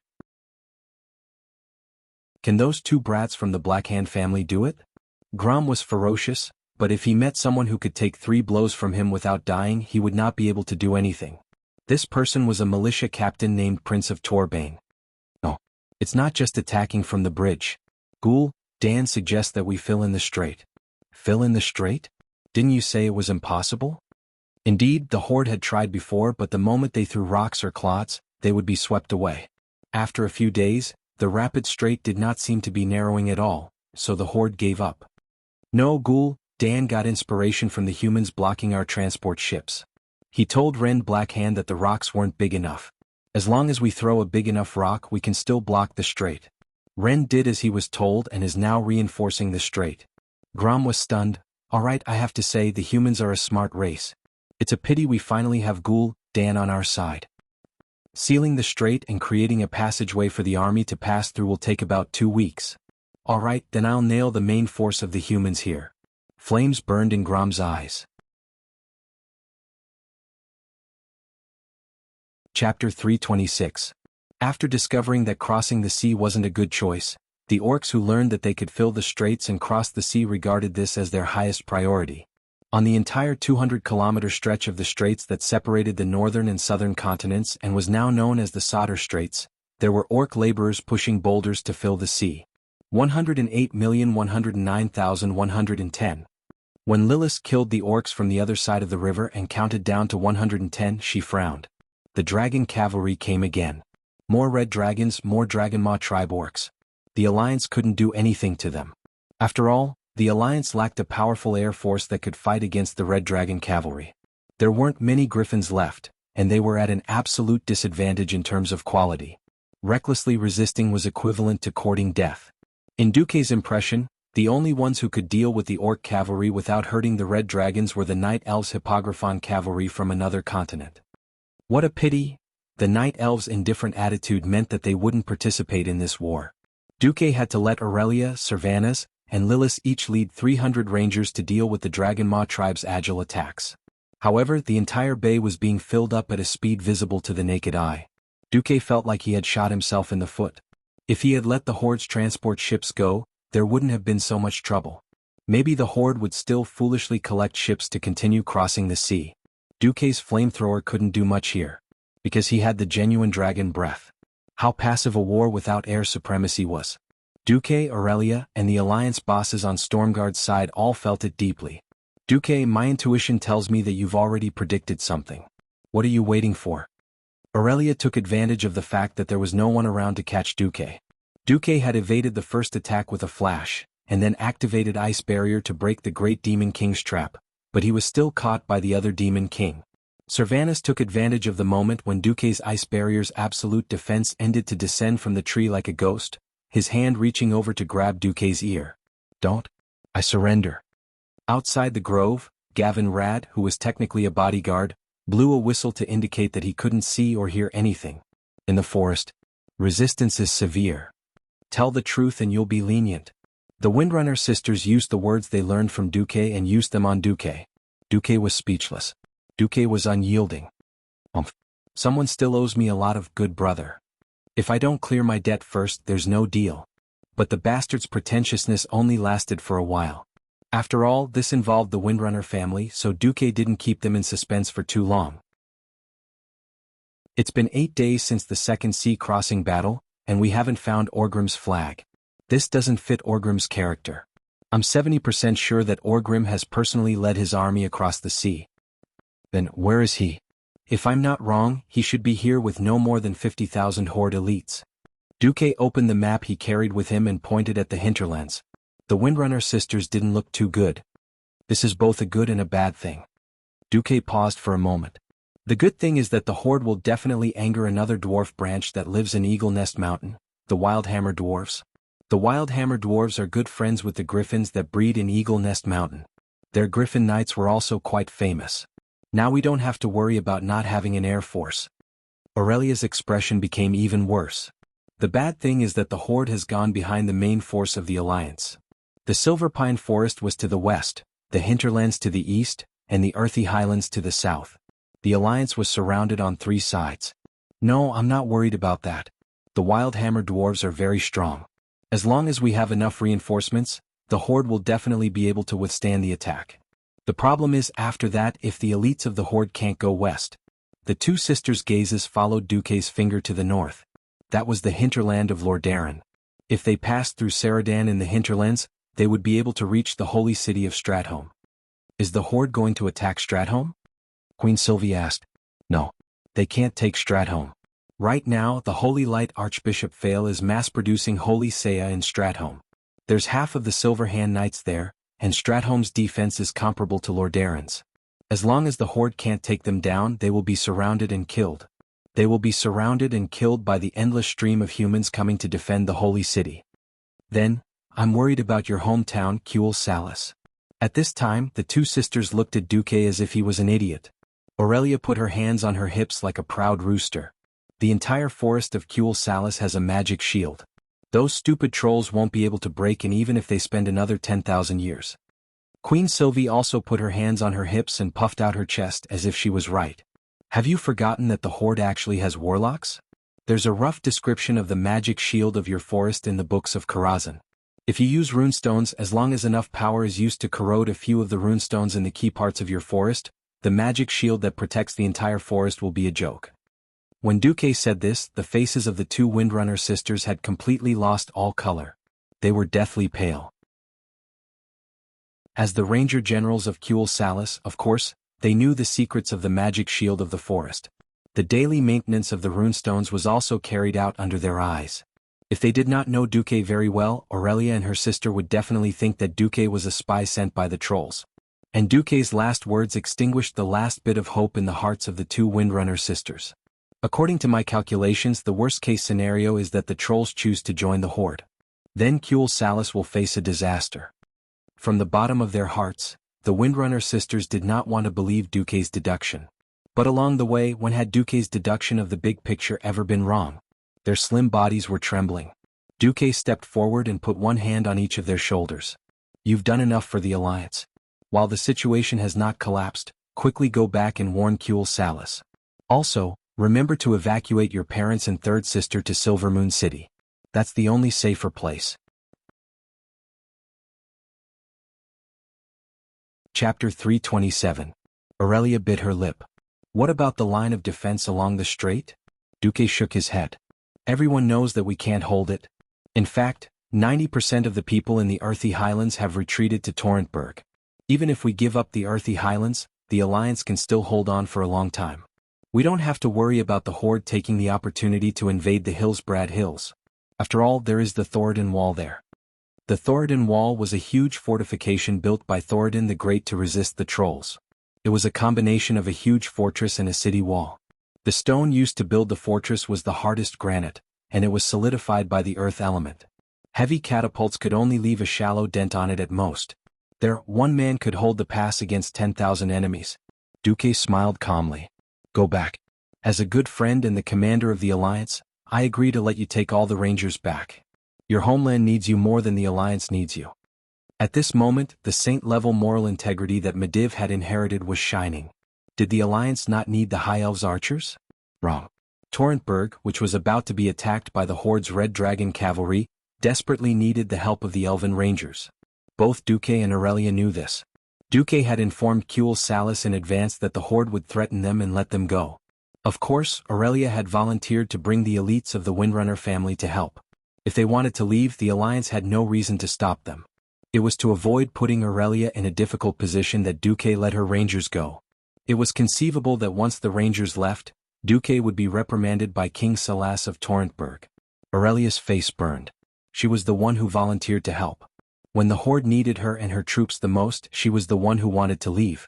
If Duque had been more heartless and concealed the tribe's movements from the intelligence report, or had not told her the deduction of the direction of the war, and only found out at the last moment that she had been pulled into the main force, Aurelia, who had been squeezed dry for a long time, might have been able to be heartless. Now that Duque was so open and above-board, Aurelia felt that her guard was softening bit by bit. Aurelia said the word, I, 3 times in a row and didn't finish her sentence. The more carefree Duque's smile was, the more uncomfortable Aurelia felt. You should go back first. Use your and the Windrunner family's influence to see if you can wake up those arrogant old mages from their sweet dreams. Then I'll save as many as I can, right? Aurelia shuddered. She had never thought that Duque would actually include the corruption in Silvermoon City.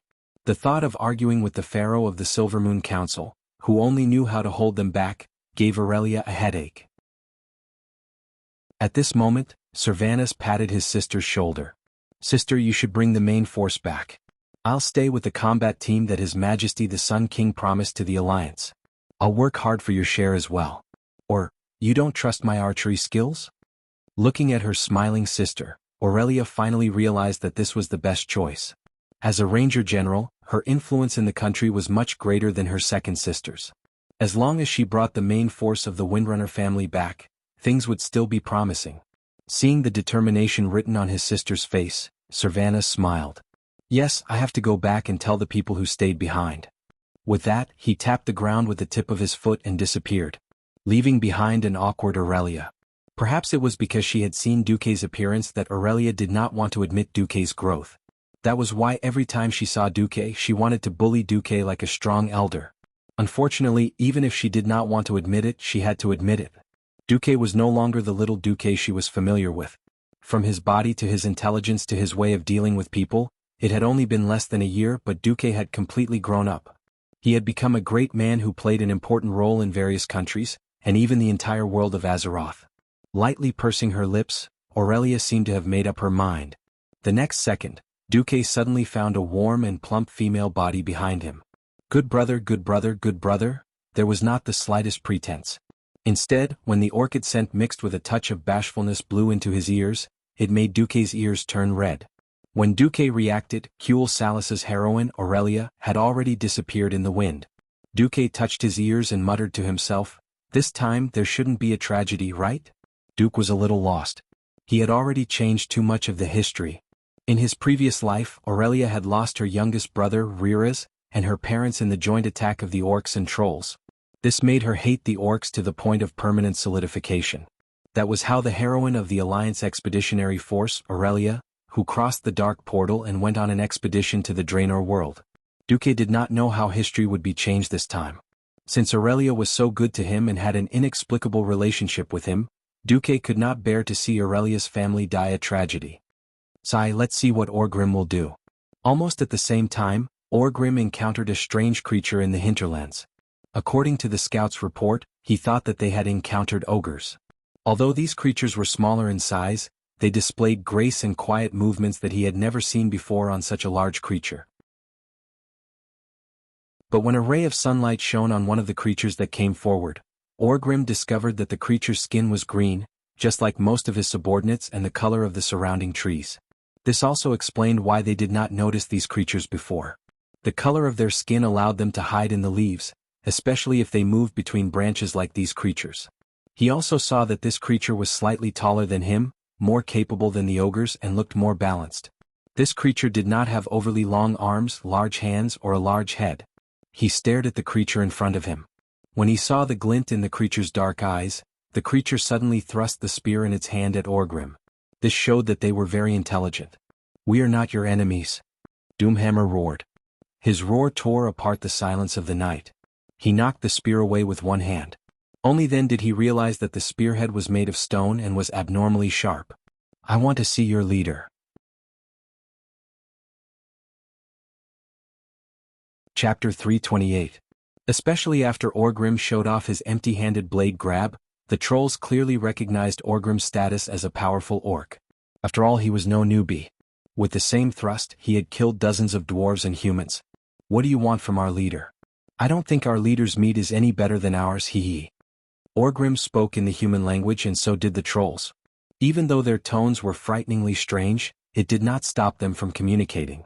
Especially after noticing that they had a common interest in spoils of war, human skulls, the hostility between them decreased significantly. "We are orcs from the Blackrock tribe of the Horde." "Trolls, forest trolls, Amani tribe." The troll was surprised that the orcs did not know about the trolls. "Alright, tell me, why do you want to see our leader?" "I want to talk to him, for our common enemy." Orgrim emphasized the second half of the sentence. The Horde's disadvantage at sea had cost them dearly. Orgrim was not a simple-minded person like Blackhand. He had already begun to realize that humans, dwarves, and elves would all bring more trouble to the orcs. If the orcs wanted to conquer this world, they would have to defeat the allied forces of the three powerful races. This was definitely not an easy task for the orcs, who were already greatly weakened. Since the Horde had already accepted the ogres and the human death knights, why couldn't they accept the trolls? What's more, their almost identical green skin allowed them to have something in common. However, diplomacy did not rely on talking. All diplomacy was based on force. Even though Orgrim had already restrained himself and kept his warhammer a meter away from his hand to show that he had no ill intentions, the other troll obviously had a different thought process than the first one. "We never negotiate with our meal." "Meal? These guys actually see us orcs as a meal?" Orgrim let out a cold laugh. That guy made his move. A powerful spear throw. The spear seemed to break through the atmosphere, and it was swift and violent in a way that most orcs did not expect. Simple and direct. The only thing special about it was its speed. It was unbelievably fast, so fast that it was insane. A moment ago, the javelin was just a small black dot in his field of vision. The next moment, it occupied Orgrim's entire field of vision. If this continued, the spear would be like a watermelon piercing through the head of the Horde's great chief. Of course, the prerequisite was that Orgrim, who was known as the Hammer of Destruction, stood there like an idiot. Without even dodging, Orgrim grabbed his warhammer. Hammer of Destruction, which looked like a heavy weapon, was as light as a dagger in front of Orgrim's powerful arm strength. In the blink of an eye, the huge square-headed black warhammer had already whipped up a gust of wind as it swung like a baseball bat hitting a baseball. It was a perfect grand slam home run. Orgrim actually managed to deflect the troll's spear, and the broken shaft of the spear pierced right through the troll's knee. That guy let out a miserable howl and tightly hugged his pierced leg. "Ha!" Orgrim let out a loud battle cry. The deafening roar caused the surrounding leaves to howl with Orgrim at the center. The other trolls were shocked by Orgrim's roar, and they stopped their attacks that were supposed to save their comrade. Of course, Orgrim would not give the guy who dared to offend the great chief of the Horde a chance to beg for mercy. He needed to establish his dominance. This guy who dared to run into his hammer must die. With an earth-shattering leap slash, Orgrim leaped forward and crossed a distance of 5 meters. Like a god descending from the heavens, he appeared in front of the fallen troll.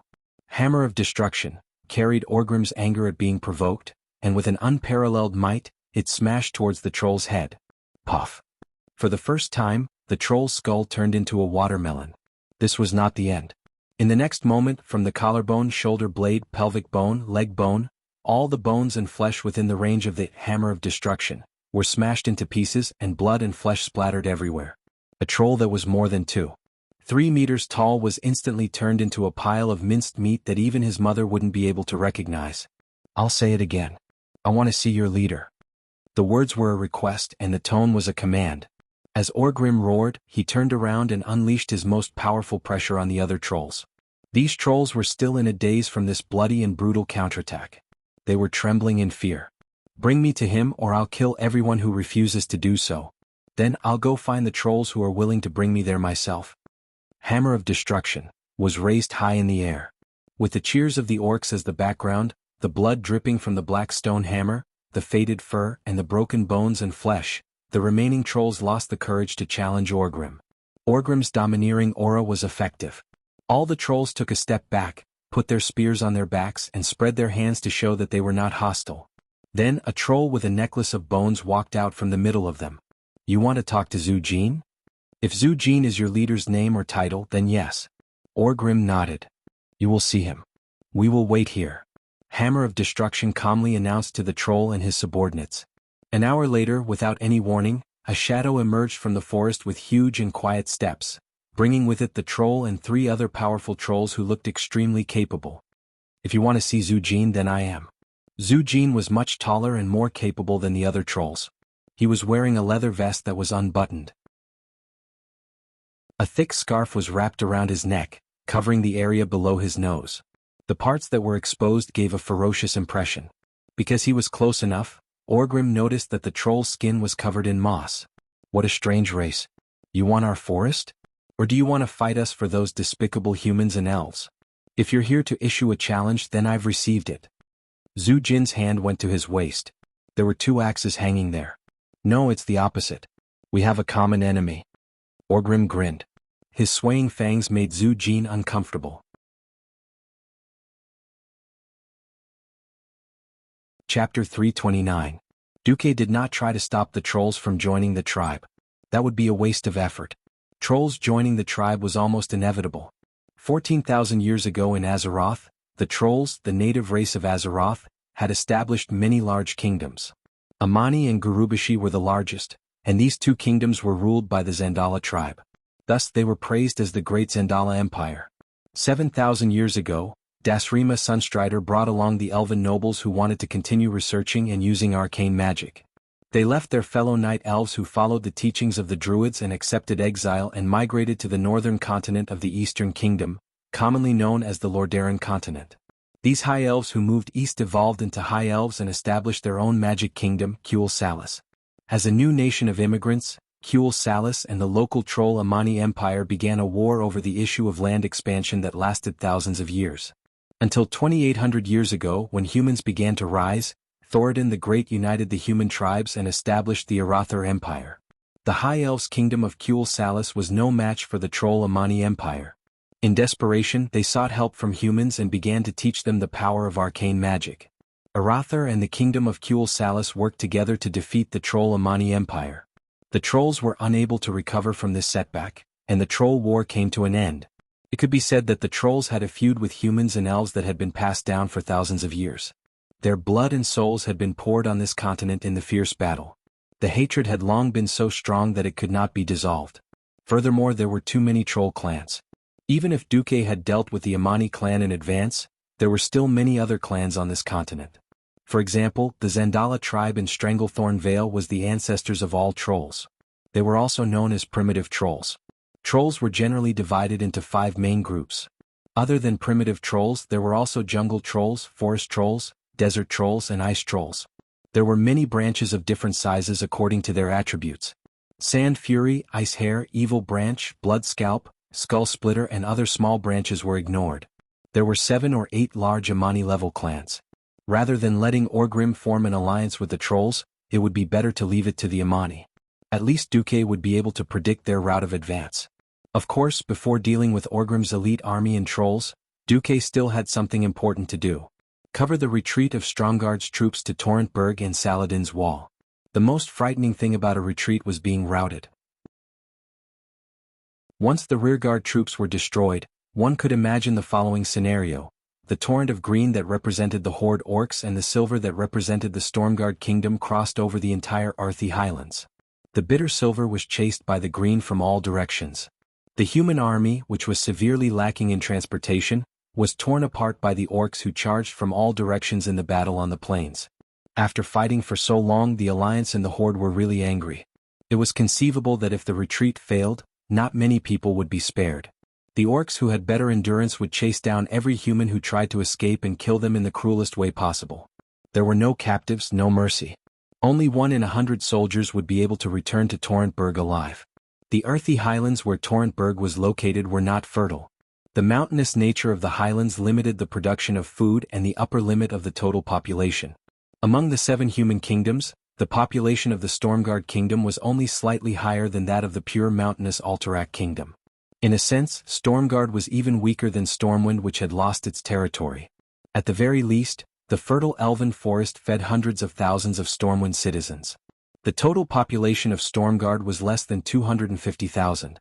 To be able to gather an army of 30,000 was already the limit of what the people of Torrentburg could do. Salash Trollbane could not imagine that if he lost all the 50,000 people at the solder bridge, including the civilian workers, would there be a tomorrow for Torrentburg? However, the most capable troops of the Alliance were basically fighting the main orc force of Grom Helhal's Warsong clan at the Western Front. The greatest support the Stormguard people received was half of the Scarlet Cross Legion led by Abendis. Abendis's men went to the Wall of Soradin to replace the people of Torrentburg so that Salas had more troops to defend Torrentburg. Other than that, there was Duque's mages and Aurelia's rangers. When he heard that Aurelia was worried about something happening in the country and left with her men, if it was not for the fact that Duque and Aurelia had a close relationship, Salas would have scolded her in public. "Don't be agitated, General Trollbane. I let Aurelia go back because I have enough confidence that I can successfully protect 90% of the Stormguard soldiers to return to Torrentburg safely." Salas was stunned for a full 5 seconds before he came to his senses. This ridiculously young deputy commander of the Alliance standing in front of him had a much more impressive battle record than the actual commander of the Alliance, Noxus. Perhaps Duque had not proven himself in offensive battles, but when it came to defense, interception, and evacuation under extremely disadvantageous circumstances, Duque was definitely an expert among experts. It seems like you can't burn down the entire defense line in the Straits?" King Salas asked a very amusing question. "Pfft." Duque burst out laughing. "Sorry, I didn't mean to offend you." "Offend? The earthy people don't care about etiquette. As long as you can protect these people, I can even let my son be your attendant." Salas sold his son without any shame. Duque still had a lot of respect for the earthy people who had the Torrentburg as their core. In the history, the Torrentburg had withstood the undead calamity head-on. Even when there were only 3,000 people left in the kingdom, none of them gave up. They fought bravely in various areas of the earthy highlands, declaring their resistance and unyieldingness to the tribes and all invaders. No, I am not shameless enough to make a prince my attendant. If he really did this, it would undoubtedly make Duque feel that he was full of arrogance. In fact, I have always advocated the minimum sacrifice in exchange for the greatest results. "Very well, Deputy Commander Marcus, what do you plan to do?" Salas paused for a moment, but still felt that he had to give Duque a little benefit. "If you succeed, you will undoubtedly become a hero in the hearts of the people of Torrentburg. I think there will be no less than 100 knight candidates in Torrentburg who admire your prestige and volunteer to become your followers." 100 quasi-knights did not sound like a lot. But considering that there were 100 of them who were very good at fighting and could help him manage his fief, the weight was much greater.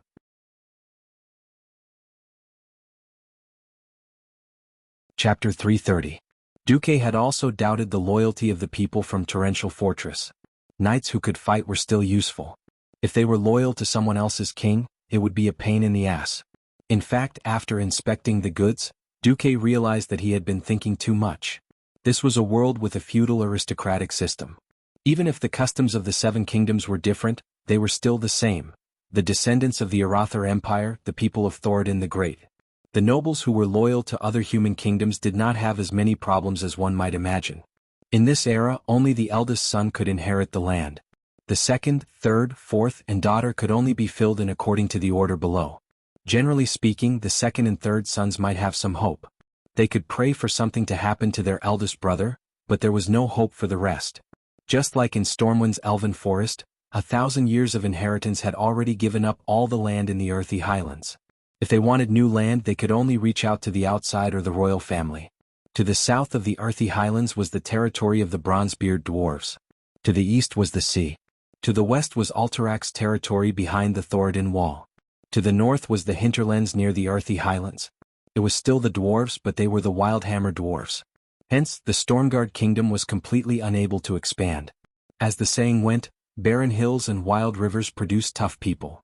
The earthy soldiers had outstanding combat power.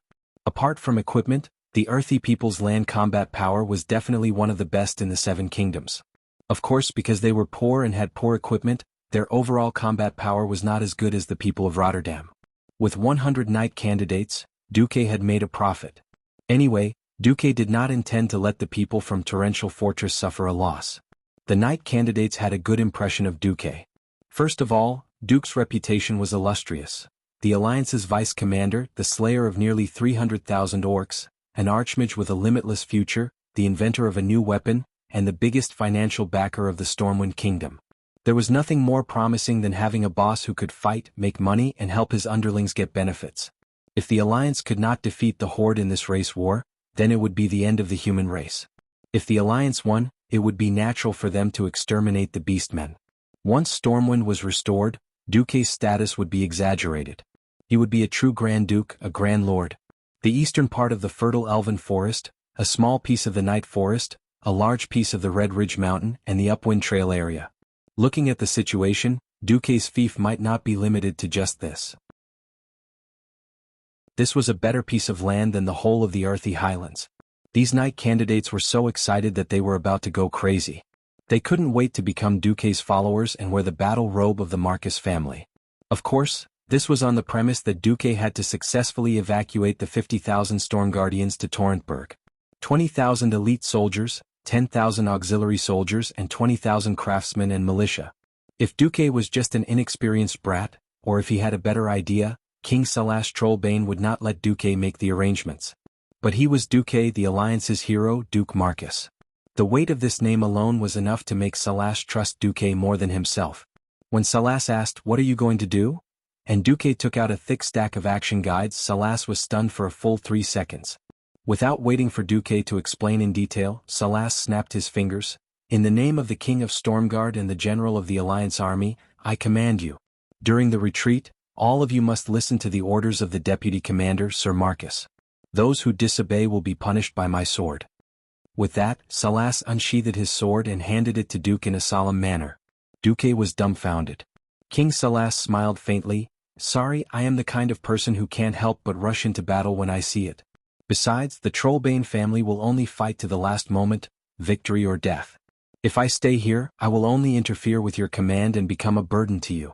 I only hope that you will not betray the trust of me and the people of Torrentburg. At least 50,000 ladies are waiting for the return of their man." Duque's expression turned serious. "Don't worry, since I can lead 50,000 besieged Stormwind elite soldiers across the sea, I can also lead 50,000 people of Torrentburg back to their homes and become the last line of defense for Torrentburg."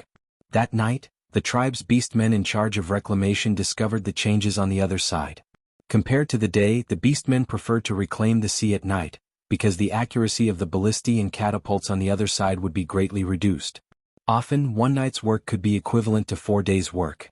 But today was different. Almost as soon as the beastmen reclamation team reached the middle of the strait, a large string of flashing flares rose from the other side of the strait, illuminating the area within a diameter of more than 100 meters as if it was daytime. The next moment, accompanied by the fierce beating of war drums, the sound of countless bowstrings sounded from the other side. Large ballistae, small arrows, and pebbles were all rained down on the vital parts of the beastmen who ran over to reclaim the sea with rocks on their backs. Not only did the attacks look dense, but they were also very effective. Of the more than 200 beastmen laborers who went up, none were spared. They all died there and not a single one returned. 5 minutes later, the beastmen in the middle of the strait suffered the same devastating blow. Another 5 minutes later, the same thing happened downstream. The commander of the beastmen was shocked. What the hell was this? He had no choice but to call for the Dragon Maw beastmen's dragon riders, but it seemed that the terrifying elven ranger was still there. With the support of the high elves' night vision, the sharp arrows of death still pierced through the beastmen's throats. That night, there were 5 crossings, and the beastmen lost the lives of 2,000 laborers, but their progress was completely stagnant.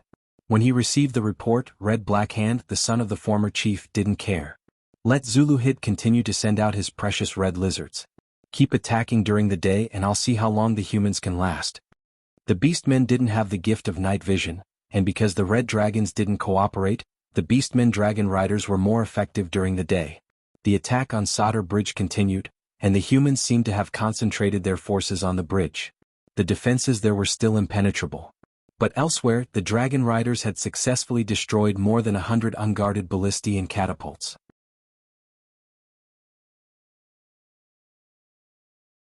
Chapter 331. This is progress. It proves that the humans are beginning to weaken. Ren laughed. At the beginning of the attack, the humans could still use the high mobility of the mage's teleportation and the sniping of the two half-elves to prevent the beastmen from gaining any advantage. Of course, Half was referring to Lilith's Windrunner. Even though Illyria held her sister in high esteem, there was always a difference between an advertisement and reality, wasn't there? Lilith's archery was also very good. Her talent was also top-notch among the rangers. But she lacked the competitive heart of a strong warrior, which happened to be the most important thing for her to truly step into the realm of heroes. Now, even if the beastmen still had to pay a high price, the beastmen could still rely on their strong capital to deplete the strength of the alliance. The following days seemed to be a tug-of-war. The humans only guarded the bridge and at night, relied on long-range attacks to snipe the beastmen's reclamation. Taking advantage of the arrival of the night, the craftsmen frantically built and repaired the catapults and ballistae. During the day there were still so many human soldiers patrolling the defense line of Sadr Bridge that the beastmen scouts were dazzled. There seemed to be nothing wrong. But the Storm Guardians who were still at Sadr Bridge were moved to tears. What? The main force had all withdrawn. Apart from the 5,000 elite soldiers and 3,000 craftsmen who were guarding the bridge, the rest had been orderly evacuated at a rate of about 5,000 people per night in the past week. Without lighting torches, they only relied on the white cloth wrapped around each other's shoulders and walked back along the road under the guidance of the best scouts. The range of the Dragonmaw orcs was limited. As long as they were more than 20 kilometers away from the northern position of Sadr Bridge, even ghosts would not know. During the days of retreat, what Servanas did the most was not to kill the enemy near the cliff, but to kill the enemy scouts who went too deep into the defense line and rode on the flying dragons. The remaining small team of elven rangers each had a few human scouts and a mage under Duque. Once they discovered the invasion of the tribe's flying dragons, Duque would immediately teleport with Queen Sylvie to the preset teleportation circle and kill the tribe's scouts. The scouts near the cliff line did not pay any attention. Every night, there was only one person in charge of sniping the tribe, Duque. After becoming a Morning Star wizard, Duque could control 512 magus hands at the same time. Being able to do it did not mean that it could be done in the long run. For example, a grown man could lift something that weighed 100 kilograms for a while, but if he wanted to lift it for an hour, it would really be impossible. Only 1 in 10,000 could do it. Servanas, who had been following Duque for the past 3 days, quietly watched as Duque made all sorts of incredible efforts to save the lives of the 50,000 Torrential Castle soldiers. Duque was clearly immortal, but he demanded of him as a Superman. As a noble mage with a limitless future, not only did he personally fight on the front lines, he did not hesitate to lower his status and do the lowly work of controlling the ballistae with the hand of magic. From west to east, there were a total of 12 ballista positions, each with more than 30 ballistas, 12 catapults and 500 ballistas that were basically fixed, loaded, and aimed at the coast. There was only one person controlling them, Duke Marcus. With the help of the system elf, he shot a perfect kill in every wave, not letting a single laborer escape. Almost as soon as he finished attacking one position, Duque would immediately teleport to the next. After he left, the logistics team of less than 30 people quickly came out and reloaded every ballista, catapult, and ballista. It was no exaggeration to say that, depending on the situation of the tribe's attack, Duque would teleport back and forth between the 12 positions 30 to 40 times in a night. For the current Duke, just the huge consumption of stamina and spiritual force was enough to squeeze 10 ordinary Morning Star wizards dry, not to mention being a wizard. Duque was still persevering. The people of Torrential Castle sighed at Duque's strength, and on the other hand, they were moved to tears by Duque's greatness. Sometimes in the command post, Duque would be so tired that he would fall asleep while talking. No one blamed Duque. Duque had done enough. If not for Duque, perhaps most of them would not have made it back to Torrential Castle alive. On the 8th day, the most crucial moment had arrived. According to the plan, all the troops would be withdrawn tonight, leaving only Duque and Servanas to bring up the rear. This was simply inconceivable. If not for Duque's various miracles over the past few days, everyone would have completely opposed Duque. Sir, you've done enough, that's good enough. If you want to sacrifice yourself in exchange for the survival of the people of Torrential Castle, then please forgive us for not being able to follow your orders. Brigadier General Autruz, who was the last to stay behind, shouted excitedly, raising his voice by a few notches. Next, it's time for the people of Torrential Castle to bleed. Not only Autruz, but a dozen or so Stormguard generals also stepped forward and formed a wall of will and flesh, blocking in front of Duque. Summon His Majesty Salash Trollbane's order. Even if we have to kidnap, we must bring His Excellency Duke Marcus back to Torrential Castle ahead of time. It seems that a great hero like Duque should not die in such a pointless way. Compared to Torrential Castle, the Alliance needs Duke Marcus more. What are you doing? I know you mean well, but are you going to rebel? At the same time, Servanas, who had drawn his twin swords, and Gavin Rad, who had taken out his warhammer, stood in front of Duque, one on the left and one on the right. Although they knew that most people would not fight, they had to have an attitude. Brigadier General Autruz did not expect Duque's men to react so fiercely, and his momentum was stifled for a moment. Duque looked at Autruz calmly. If there were no exceptions, this man would become a marshal in the future. Duque sighed, and then his eyes gradually became full of power. Enough. I appreciate King Trollbane's good intentions. But remember, I am Duque. Duke Marcus. The wizard who would bite off a piece of flesh from the enemy even if he was defeated and had to retreat. When I retreated last time, I burned 100,000 orcs to death. This time I have to retreat. How can I be satisfied if I don't kill 100,000 orcs? When Duque said this, Autruz actually asked, then where are we going to get the kerosene? Duque froze, not knowing whether to laugh or cry. Bastard, who said I'm going to start a fire again? Ugh, god of fire. Duque isn't going to start a fire? Damn it, when did I become a god of fire? Duque was so angry at Autruz that he laughed until tears came out of his eyes. Get lost. Who said I only know how to start a fire?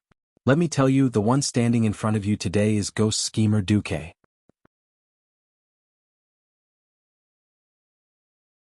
Chapter 332. Ghost Schemer Duque?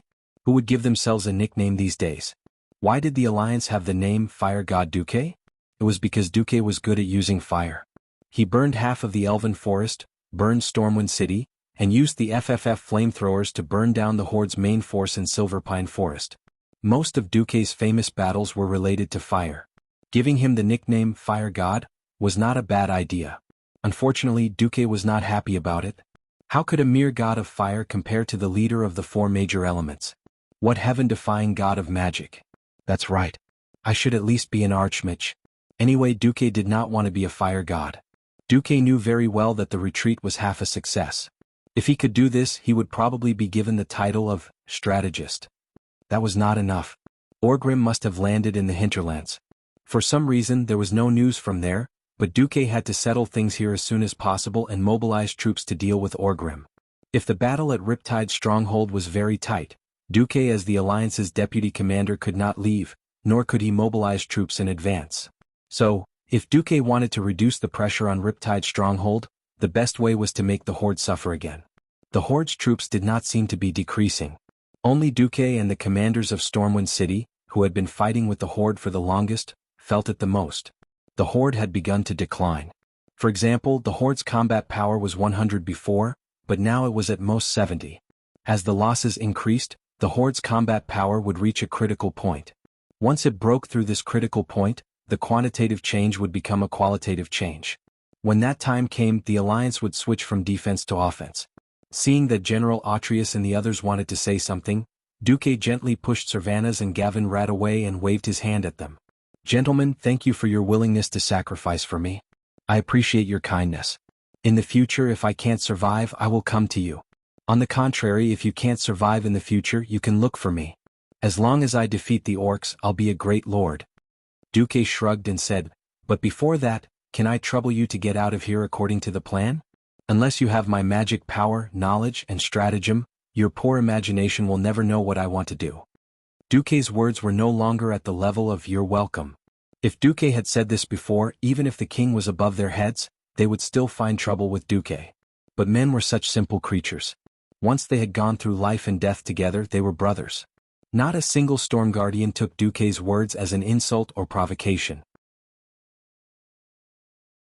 On the contrary, after seeing their compatriots who had a high chance of dying successfully retreat to Torrentberg, they saw Duque shining with divine light from head to toe. Alterace gritted his teeth. "Promise me you won't die here." "I don't need to promise you that because I still have to settle things here and find trouble with Orgrim. That green-painted bastard is still occupying my territory," Duque said wittily, but the confidence in his eyes still won over the people of Torrentberg. Nearly 20 generals of all sizes saluted Duque at the same time. After taking care of those valiant generals, Duke ordered Wuxia. "All right, there are still 2 hours before the orcs attack. I'm going to sleep for a while." Duque was too tired, even though his room in the encampment was terrible, with no spring mattress or soft pillows. Duque slept like a dead pig the moment he laid down.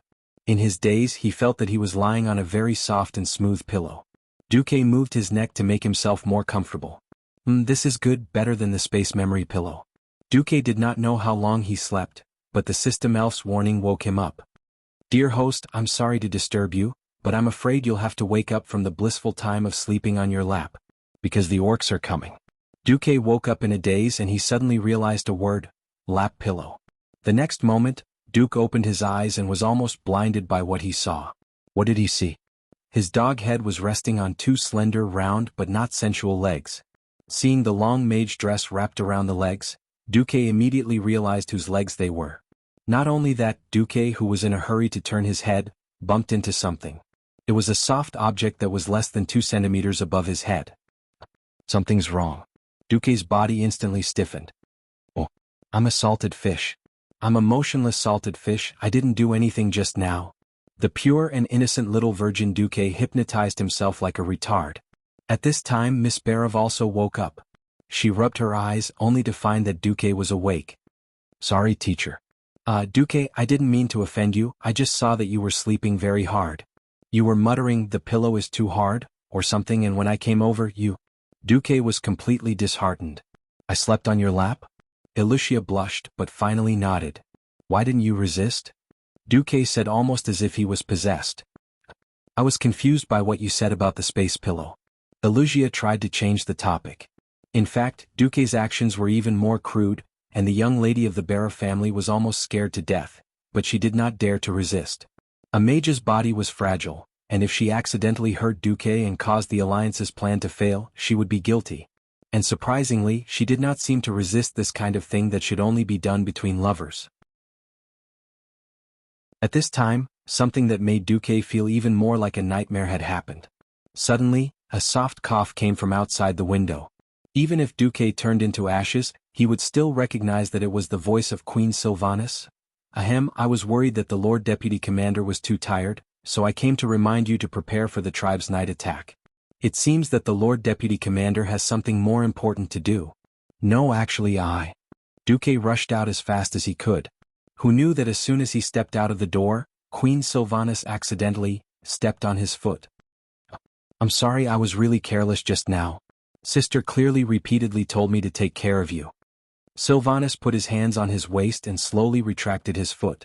At this moment, Duque finally understood the difference between being rude and being spoiled for a woman.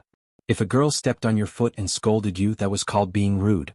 If a beautiful goddess stepped on you, scolded you, and her breasts trembled when she scolded you, that would be called acting coquettishly. Well, for Queen Sylvanas, although Duque did not have any improper thoughts, he just could not get angry. Chapter 333. Duque was a pure person. Other than what he had learned from those 10 terabytes of romantic action movies, he was as pure as a saint. Well, in theory. Come to think of it, if he longed for any kind of tender love from the Windrunner, he would have to eat a moronic pill to be able to do so. A mixture of wildness and nobility was the biggest trademark of the Windrunner family. If he liked someone, he liked them. If he hated them, he hated them. There was no need to hide it. The women of the Windrunner family were so straightforward and pure. However, after a little anger, Sylvanas suddenly realized that he actually had no reason to be angry. He felt that his elder sister and Duque did have that kind of taste. At the end of the day, it seemed that she and Duque weren't even lovers. Moreover, one look and he knew that Duque didn't do it on purpose. Moreover, Duque was really exhausted during this period of time. Silvermoon City didn't lack mages, and they were also the most pampered ones. Well, today's weather isn't good, so it's not suitable for anything. At the Pharaoh I'm not serving. I'm going on strike. The cat next door was in heat last night, so I didn't sleep well.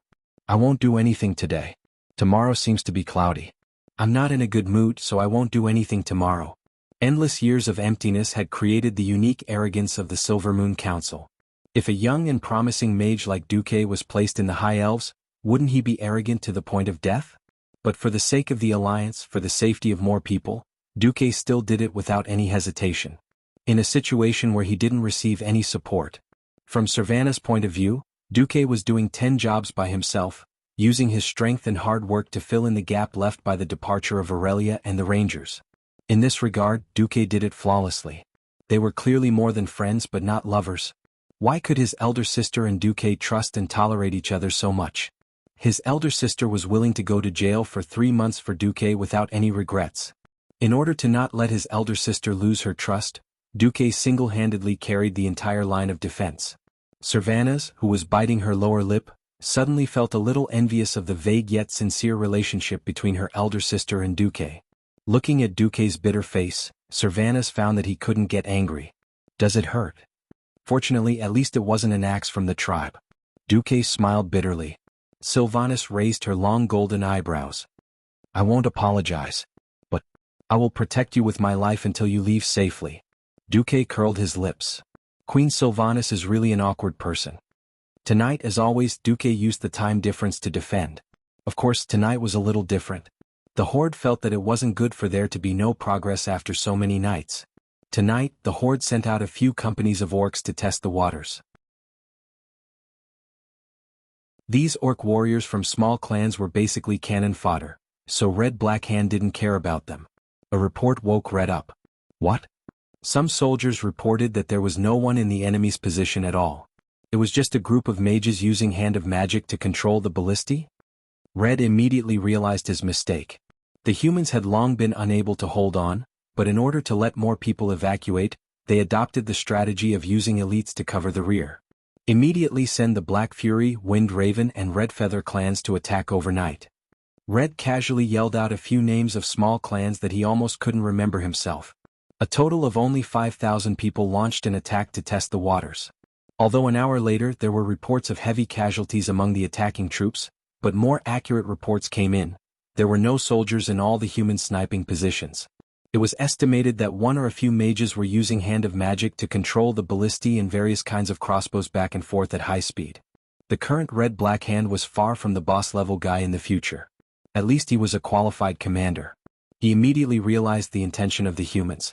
Since this natural stronghold couldn't be defended, then more troops should be withdrawn back to Torrential Fortress and layers of defense. The more soldiers the humans withdrew now, the harder it would be to attack Torrential Fortress, the capital of the humans in the Earthy Highlands. Mobilize the entire army.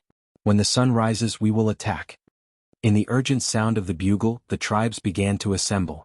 The army from the various military camps in the rear areas of the wetlands converged on the south bank of Sodder Bridge. Nearly 100,000 orc laborers were spurred to pile up a large number of large stones used to fill the sea, ready to fill up the last stretch of the channel at dawn for the army to pass through. Cold light flashed in the darkness, and the long fangs of the orcs glowed with a bloodthirsty dark light under the moonlight. In the anxious waiting, the sun finally rose. Red waved his hand, and the bugler blew a heavy horn. Woo woo woo, it urged the orcs to bite the last of the human troops to cover the rear. As Rend had expected, almost all the positions were empty.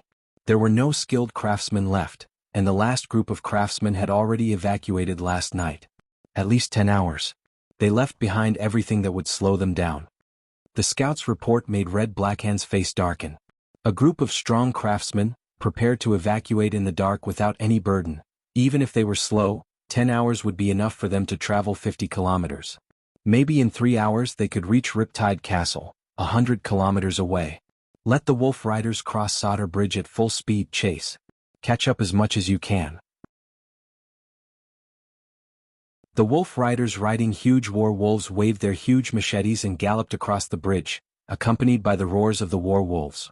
Even though most of the war wolves' huge and sharp claws were retracted into the pads of their feet, the claws that were still exposed scraped the hard bridge surface, making a harsh sound. Thousands of wolf riders were about to pass through the position at the north end of the bridge. At this moment, on the position that had clearly been investigated by the scouts and was already empty, all the ballistae and preloaded arrows suddenly moved. Manipulating them was, naturally, the hands of magic that emitted a soft arcane glow. Ambush. The leading wolf rider captain let out a shuddering roar. It was too late. In the next second, the entire sky was filled with the harsh sound of sharp arrows breaking through the wind. Who would have thought that there would be an ambush on this position that had been investigated by the scouts?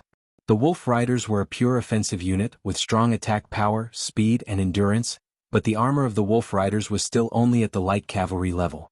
Encountering this kind of deliberate ambush, no less than 3,000 wolf riders were immediately annihilated.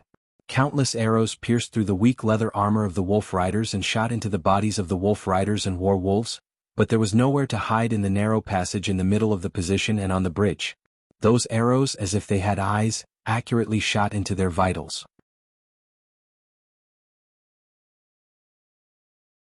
Chapter 334. If he could kill it with one arrow, he would never use a second arrow. Rend Blackhand's heart was bleeding. Compared to the red dragons that were forced to go to the battlefield and didn't know how long they could last, the wolf riders were the core troops of the tribe. War wolves had been fighting with the orcs for at least tens of thousands of years. They were the most capable companions, hunting helpers, and the strongest warriors of the orcs. In the past battles with humans, as long as there was a state of melee, the wolf riders formed by orcs and wargs could often fight human cavalry with a high exchange ratio of more than 1:5 or even 1:10. The wolf riders were definitely the pride of the tribe. Unfortunately, wargs were not so easy to feed. A strong adult warg could weigh more than a ton and be a little more than 3 meters tall. Even a wolf's back was 2 meters off the ground. In contrast, the appetite of a warg was astonishing. A warg could feed at least 4 adult orc warriors of 10 powerful clans. Only the most powerful clans that controlled the fattest hunting areas could afford to raise wargs. Only the heavy cavalry from Lordaeron could compete with them. They rode supergiant horses called Light of Lordaeron that could pull 3 tons of cargo. These giant horses also weighed more than a ton, and looked like a cross between a horse and an elephant. Their footsteps were heavy, and their hooves sounded like thunder. Although they couldn't sprint for long, they were so powerful in a short sprint that they could knock wargs away. In any case, the wargs were the treasures of the tribe. If it wasn't for the pursuit, how could Ren be willing to send the wolf riders? Well, now they thought they were passing through an abandoned position. Who would have thought that they were charging towards the enemy's position? Almost at the same time, Ren wanted to order the wolf riders to come back. Too late. The solder bridge was not narrow, but that was from the perspective of transportation. If it was a battlefield, the solder bridge would definitely be a narrow path. The wolf riders in the back already felt that something was wrong and wanted to turn back. Unfortunately, it was not that easy. The next moment, after shooting all the preset arrows, Duque's hands of magic floated into the air. 256 hands of magic blasted out the most powerful, Frostfire arrow. Some of the clans in the horde had strange resistances. For example, the Blackrock clan generally had fire resistance, while the Frostwolf clan had ice resistance. Too lazy to identify them one by one, Duque directly used the Frostfire arrow that could be used by all classes. No matter how high your resistances are, you're just a Mount Wolf. You can't be like a warlock or a mage with all types of resistances, right? The Frostfire arrow, which was a mixture of white frost, red flame, and arcane purple, was the most terrifying reaper, madly reaping the lives of the wolf riders on the narrow bridge. Or there was a huge explosion that splattered hot flesh and blood.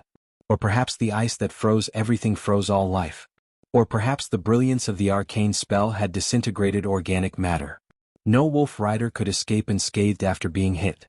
Almost at the same time, a strange buzzing sound came from the north bridgehead. The arrow rang, but the bowstring did not ring. This strange technique could only mean that one person had come, Ranger General Servanas. With her jade-white skin and slender body, the female elf maintained her high-speed movement under the cover of the walls and trenches. She didn't need to maintain an optimal shooting range at all. Any place with good cover would be enough for her to shoot a deadly arrow of death. Unlike her sister's traditional way of thinking, Servanas's tactics were more practical. After the rapid increase in arrow consumption, she no longer stuck to using the light wooden arrows unique to elven rangers, which were made of wood from the arrowhead to the shaft. Instead, she casually used the iron arrowhead arrows commonly used by Arthi Highland archers. Their armor-piercing ability was better, but they did not have the almost silent concealment of the Elven Ranger's wooden arrows. Very simply, in order to increase the deterrence, Servana simply asked the craftsman of Riptide Castle to make a batch of simple whistles for her and attach them to the arrowheads. Once shot, they would make a strange buzzing sound. This kind of small whistle would, of course, affect the accuracy, but for Queen Servana's archery, as long as the target was not more than 100 meters away, the impact would not be big. Anyway, it was used to clean up small fries. Protect the vitals. The wolf riders screamed as soon as they heard the unique sound of the arrow. They immediately used their machetes to protect their throats as much as possible. After days of fighting, they had long understood that the Elven Ranger opposite them was their nightmare. A dark gray light flashed, and the arrow actually directly pierced through the broad-bladed machete in the hands of a wolf rider, passing through the unlucky fellow's neck. Then, with a violent spray of blood, it hit the shoulder of a wolf rider next to it. Bang! With a muffled sound, the second wolf rider was actually knocked into the body of the third wolf rider. Coincidentally, Frostfire arrow hit the top of the wolf rider's head. Poof! The heads of the two wolf riders were directly blown to pieces. Almost at the same time, the second arrow arrived. In one breath, it pierced through the eyes of a warg, entered from the left, exited from the right, and then shot into the throat of the second warg. 3 people, 2 wargs, died in an instant. Elven hero. The leader of the wolf riders gritted his teeth. Servana's had already turned into a high-speed moving self-propelled cannon, pouring terrifying firepower on the tribe that seemed low-key, but was actually not inferior to Duque's. The iron arrows became the scythe of the Grim Reaper, reaping the lives of the orc wolf riders. 2 arrows in 1 second. 3 arrows in 1 string. The only thing that restricted Servana's firepower was not her own shooting speed, but the lack of arrows. However, if Servana's really shot all the quiver of arrows that she had set up in every corner of the camp, the morale of the orcs would probably collapse first. Within the camp, sharp arrows whizzed through the air. Like Duque's magic attacks, they became a death knell for the orcs. Even so, at this moment, the wolf riders also displayed their strength as the core fighting force of the tribe. Heavy casualties. No enemies were seen. The wolf riders still maintained their high morale as they attacked. They were not afraid of death. Even if they were shot to death or blown up, the wargs under them would still bravely charge towards the human camp, searching for traces of the 2 enemies hiding in the dark. Suddenly, there was a change in the human camp. In the air, tall and sturdy elemental creatures were entering the battlefield. Those tall and sturdy creatures that only existed in legends appeared in the air like shadows. There was a large-scale distortion in space. Within the distortion, 3-meter-tall water elemental giants that only had a body and 2 arms, no heads or hands, slowly materialized. The unique spell of ice mages, summon water elemental. The problem was, why the hell did Duque have so many water elemental creatures? When Antonidas summoned water elemental creatures to fight against Dan's demon army, there were only a few dozen of them. But what about Duque? 108 of them. And they were elites.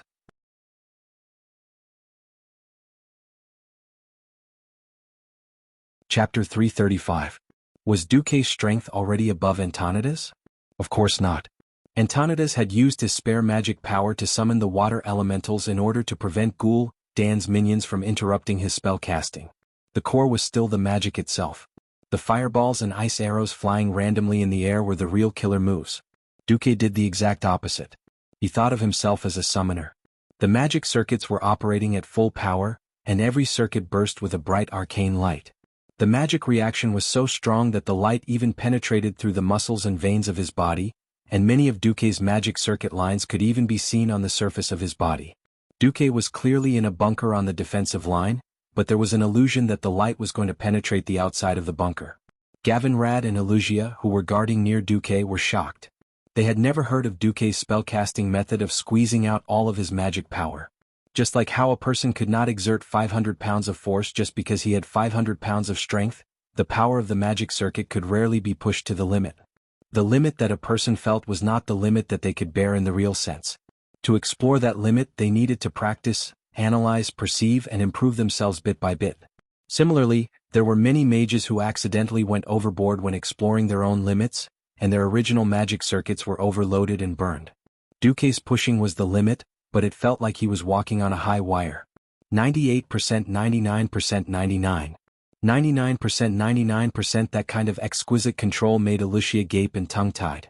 He could overload and die at any time, but he lingered on the edge of the gate to hell like a horse on a cliff, refusing to take even half a step in. The effect was obvious. One after another, huge circular magic circles unfolded in the air above the top of the bunker. The magic waves were so strong that Wuxia could feel them even through the thick stone layer. The magic array slowly rotated in a clockwise direction, and the lines constructed by the arcane light expanded along the magic array, rapidly expanding the area of the magic array. Glug glug. With a strange sound, a huge, translucent, illusory waterfall appeared in the air. It was a huge drain with a width of more than 50 meters. Copious amounts of water poured down from the sky. There should have been a sound like a landslide or a tsunami, but in fact there was no sound at all. Ah! Wuxia let out a low cry. Did all the water disappear? No, the water had already entered the bodies of some elemental creatures. In the world that mortals could not see with their naked eyes, Wuxia could clearly see the huge waterfall split into 256. He constructed 256 huge water elementals. 10 seconds later, the water elements crossed the boundary between the illusory elemental world and the Azeroth material world, appearing in front of the orcs. Therefore, it looked as if water elements had appeared from the void. The wolf cavalrymen were petrified. For a moment, they didn't even know whether to continue attacking or to retreat from the narrow bridge in a sorry state. In fact, no matter which choice they made, it was a dead end. They could only watch helplessly as death approached them step by step. Through the firing hole in the bunker, Gavin Raid saw the water elementals on a killing spree. The biggest characteristic of elemental creatures was that their core was an element. If the elemental group was not destroyed, there was not much meaning in simply physically destroying its body. If you cut a ball of water with a knife, could you cut the water in two and kill the water? If you smashed the arm of the earth elemental giant with a hammer, it would not be able to withstand the earth elemental's call. The earth would rise from the ground and automatically repair its body. The key to dealing with elemental creatures was to destroy the energy structure of its elemental core. The wolf cavalrymen were in a difficult situation. They had wanted to rush up, find Duque and kill Duque with a knife. Who would have thought that there would be so many impenetrable water elementals coming out? And they were F***king elites. Knives could not cut them and the wolf teeth could not bite them to death. Against the impenetrable water elementals, the wolf cavalrymen could only try their best to avoid them. But the water elementals could still shoot frost arrows. The entire northern position of the bridge fell into a one-sided massacre. Let's go. There was a clear weakness in Duque's voice. Wuxia looked at Duque and said to Gavin Raid, I don't have much magic left. I'll support Master. You open the way and cover us. Duque felt that something was wrong. The unexpected feeling of weakness forced him to put half of his body on Wuxia's soft but firm shoulder. Gavin Raid did not waste any time. He pulled out his hammer and strode ahead to open the way. His and Wuxia's worries were a little unnecessary. With the protection of the water elemental army and Servanas, the god of death, it was impossible for any orcs to get close. When they saw a large number of water elementals emerging from the position, Zuluhid's dragon cavalrymen also did not dare to get close. After a few turns, it actually did not take much time. Duque and his party had already passed through the tunnel under the hill. They came to the back of the hill. The view in front of them suddenly opened up. 100 fully armed Highland Knights of Riptide Castle were waiting there. After Duque sent away 80% of them without anyone noticing, these promised knight candidates had already come to Duque and swore their loyalty to Duque. Duque also followed the ancient etiquette and used the magic staff he inherited from Mediv, the incomplete Atish, to touch the shoulders of these knights on both sides. The official knighthood ceremony was to touch the left and right shoulders with a long sword. Firstly, Duque was a pharaoh, and the rule of the mage lords was to use a staff instead of a long sword. Secondly, Duque only now realized that he did not even have a suitable staff other than the head of Atish. In order to show respect, he had to tie a sandalwood stick to Atish and use it as a temporary staff.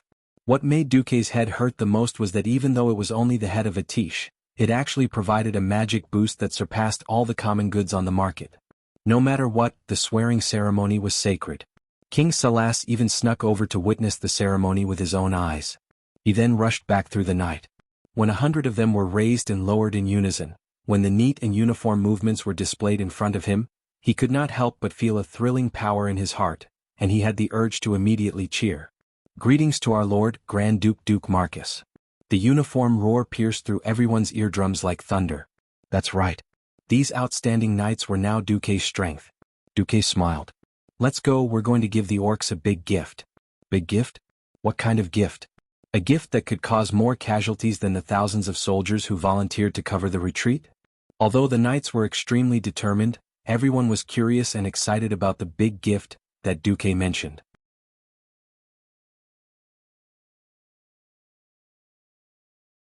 Chapter 336. After crossing the Sodder Bridge and entering the earthy highlands, one only had to follow the road that curved towards the west to arrive at the main city of the Strongard Kingdom, Torrentburg.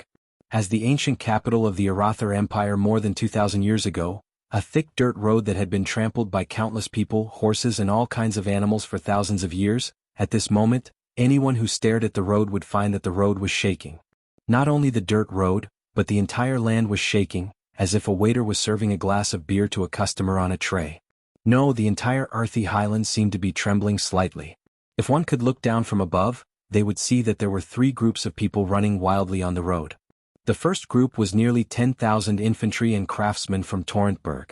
After a night of rapid marching, they were less than 20 kilometers away from Torrentburg. The Highland cavalry of Torrentburg were not far from them, and there were constantly mounted scouts scouting behind them. Similarly, there were also a small number of Griffin cavalry joining the scouting ranks. There were not many people in the middle group, only a pitiful 100 riders and 1 carriage. The last group was a sea of green orcs. At least 30,000 orcs were less than half a kilometer away from the middle group, trying to catch up with them and tear them to pieces. It was not that the middle group was faster, but whenever a wolf rider got within 300 meters of the middle group, there would be a long arrow piercing the dawn. The shining arrowhead was like a black shuttle, and all the light slid past it with a sharp whistling sound. No matter if the person dodged or blocked, they would definitely be shot in the vital parts and killed. In the back of the carriage there was a man with a bow. His golden hair was flying and his green ranger cloak was a flag. That flag represented a name that everyone in the tribe knew, Servanas. And in front of the whole group, there was a knight shining with holy golden light, holding a flag high. The flag's design was very simple. It was a blue storm that looked like a tornado. To the orcs, this flag was no stranger. It represented another enemy of the orcs, the human mage hero, Duke Marcus. The alliance clearly had many other flags, but the simple-minded beastmen only remembered a few. Duke's blue storm flag was the one that left the deepest impression. They were so frantic in their pursuit of Duke that they did not even realize that they had already left the mainland and were running towards the northern part of the earthy highlands. The orcs were foolish, but the knights who had just joined Duke were not.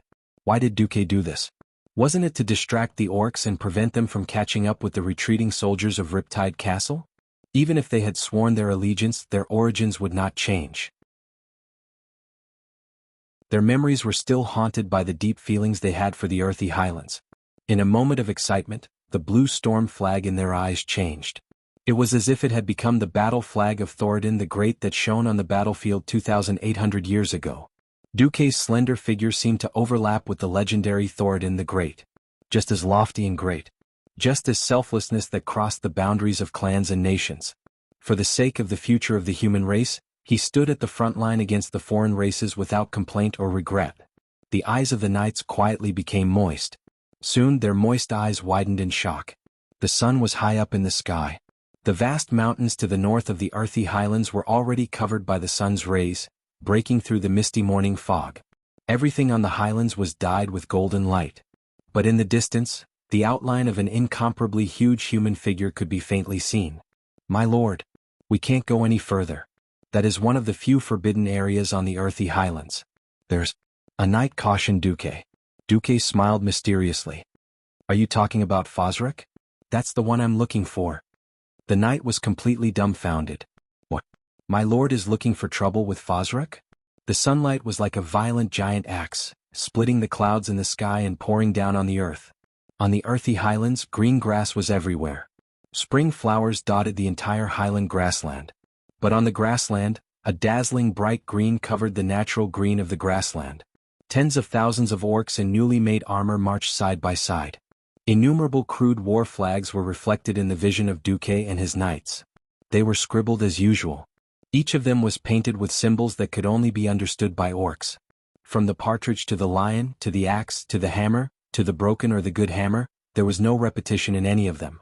The only one that Duque could recognize was a war flag marked with a long black tooth. Blacktooth clan. After their father, Black Hand, was killed by Anduin Lothar, Rend and his brother Maim insisted that Orgrim was the one who killed their father. They swore to take back the power and position that belonged to their father from Orgrim's hands. Their idea was publicly supported by many orcs. In order to avoid a civil war and to show that he had a clear conscience, Orgrim acquiesced to all of this. Thus the Blacktooth clan was born. The Blackrock clan was once the #1 clan among the orcs. They had so many warriors and were so powerful. Even though there was a split, they were still very powerful. Orgrim took the most elite Blackrock clan warriors to the hinterlands, and the rest joined Rend's Blacktooth clan. The commander of the southern front, Rend Blackhand, rode a huge black wolf and rode out of the crowd. He was rather confident in his own reflexes and strength. He brought his 12 personal guards and approached Duke and his knights who were lined up in a row at high speed. Rend Blackhand suddenly stopped 100 meters away. Duke Marcus, today is the day you die. Seeing that you, a coward, are finally willing to face your death, I will not cut off your head as a trophy of war. The head of a schemer is not worthy of becoming my military medal. Duque clenched his teeth and thought to himself, damn, I'm really being looked down on. Duque laughed loudly. Ha! You want my head? You can talk after you defeat my servant, Fosrek. Suddenly, it wasn't just Randall, even the beastmen behind him felt the earth tremble. It was the sound of a single creature's loud footsteps. To have such heavy and thunderous footsteps, it must be an unimaginably huge creature. Sure enough, in the orc's vision, an incomparably huge stone giant appeared with heavy footsteps. This giant was 30 meters tall, its body made of metal ore and a large number of stones. Its clenched fist was as big as Ren's tent. He was the taboo of the earthy highlands, stone giant Fosrek.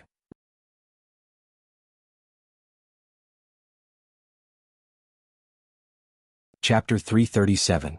Day after day, year after year, the stone giant Fezrek wandered around the earthy highlands. No earthy knew what he did. He never attacked people, but once he was attacked he would tell you what the wrath of a giant was. Thousands of years had passed since ancient times. Countless people had tried to kill Fezrek to obtain the legendary treasure. Some had even gathered several powerful radiant moon mages to encircle and kill the stone giant. No one had succeeded? No. They had succeeded. In historical records, at least 3 groups of people had succeeded in killing it. In the end, there was nothing. There were no treasures, no clues to any treasures, only worthless stones and a large pile of iron ore. However, after a few days, the stone giant Fezrek came back to life, forgetting about the humans who had attacked and killed him. He seemed to wander around the designated area of the earthy highlands in a daze. But the orcs did not know this story. Hearing the orc leader threaten Duque in the common language, and Duque shamelessly claiming that Fezrek was his servant, the knights around Duque all understood what kind of person their master was. Damn it, he's full of evil tricks. But we like it. A boss who can kill the orcs is a good boss. Those who were wary of mages as lords naturally did not choose to follow Duque. Those who were willing to follow him were, of course, mentally prepared. Moreover, after fighting with the orcs for so long, they had more or less lost friends and family in battle. Seeing that the orcs were about to occupy more than half of the earthy highlands, how could the knights be in a good mood? In the end, the actor Duque with a group of extras walked past the stone giant. As he walked past, Duque did not forget to shout, "Kill him, Fezrek." In the carriage, Elucia, who was standing behind Duque, was so nervous that her heart was about to fly out of her chest. She could not help but tightly pull on the corner of Duque's shirt. Duque was stunned. He was a little unhappy at first, but seeing Elucia's expression, which looked like she was about to cry but did not dare to, Duque could only comfort her softly. "Don't worry, Fosrek won't take the initiative to attack. What if we accidentally touch it?" Elucia's eyes were filled with tears. Duque patted Sylvanas on the shoulder and said, "Don't worry, Sylvanas has mislead." Queen Sylvie glared at Duque, clearly saying, "You're full of bad ideas." Seeing Sylvanas' expression, Elucia calmed down a little. Sure enough, Duque's group quickly passed through without any danger. On the other hand, the stone giant, Fezrek, continued to march forward in the direction of the Horde's army.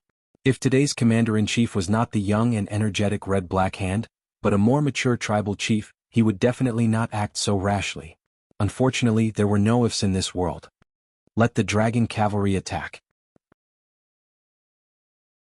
Rant's order was relayed to the Dragon Maw Beastman dragon riders hovering in the air. It just so happened that Zulud was on a different front today. The Horde missed this last chance to avoid making a mistake. In order to show off his strength and his leadership that was not inferior to his father, Blackhand, he only ordered the dragon riders to attack Fezrik instead of Duque's group.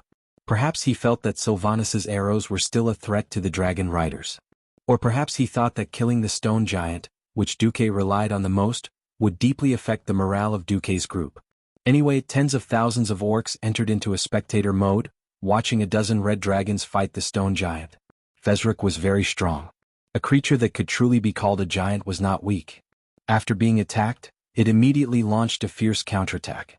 Huge rocks smashed the bones of several red dragons, causing them to let out miserable cries before falling to the ground. After a full 15 minutes after paying the price of the lives of 12 young red dragons, the stone giant Fezrik fell and turned into a pile of burning rubble. Ah! Did you see that? Duke Marcus. This is the fate of the powerful elemental creature you rely on. Stupid, despicable man, what other tricks do you have up your sleeve? Why don't you use them all at once? Rant's loud laughter aroused the orcs' cheers. Their wild laughter was so loud that it was as if the whole world was laughing at Duque's overconfidence. No one noticed that Sylvanus's agile and fast figure had flashed next to the stone giant Fezrik's body, took something and then quickly returned to Duque's side. Duke tossed a small stick that glowed with a dull earthen glow to Gavin Rard beside him. Yo, Gavin Rad, do you remember the series of tasks I gave you? Ugh. Gavin Rad recalled the task Duque gave him before he came to the Earthy Highlands, and still felt a headache.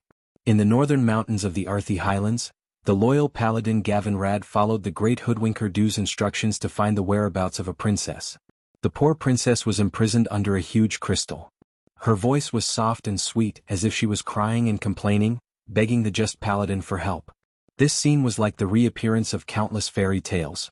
The princess was in trouble, but where was the brave prince? Something was not right. Why would a princess be imprisoned in a place like this? He had never heard of any princesses from the 7 major human kingdoms, dwarves, or elves going missing. But since it was a task Duque had instructed him to complete, Gavin Rad had no choice but to obey. In the following days, the paladin almost broke his legs from running around. He went to bully the kobolds and collect Mizral's dust. Then he went to fight some messy small elemental creatures and unlock the jailer stone. Finally, the mysterious princess's instructions were to deal with the biggest mystery of the Earthy Highlands, the stone giant Fezrik. Gavin Rad still remembered the princess's last request in a clear voice. The opening of the jailer stone has basically unlocked these things that are binding me, but there is still an unbreakable lock that prevents me from moving. Do you see the key stone in this circle of stones? The key to open the lock is in the hands of Fezrik. He is one of the giants that imprison me and also the guardian of this stone lock. You must obtain a key called Magic Wand of Order from Fezrik to open the key stone. You have already done so much for me, great knight. Just one more insignificant favor. I will be even more grateful to you. Unknowingly, the consecutive tasks were about to be completed. Although he did not know what kind of princess it was, he was a knight that saved the princess. Gavin Rad was a little excited just thinking about it.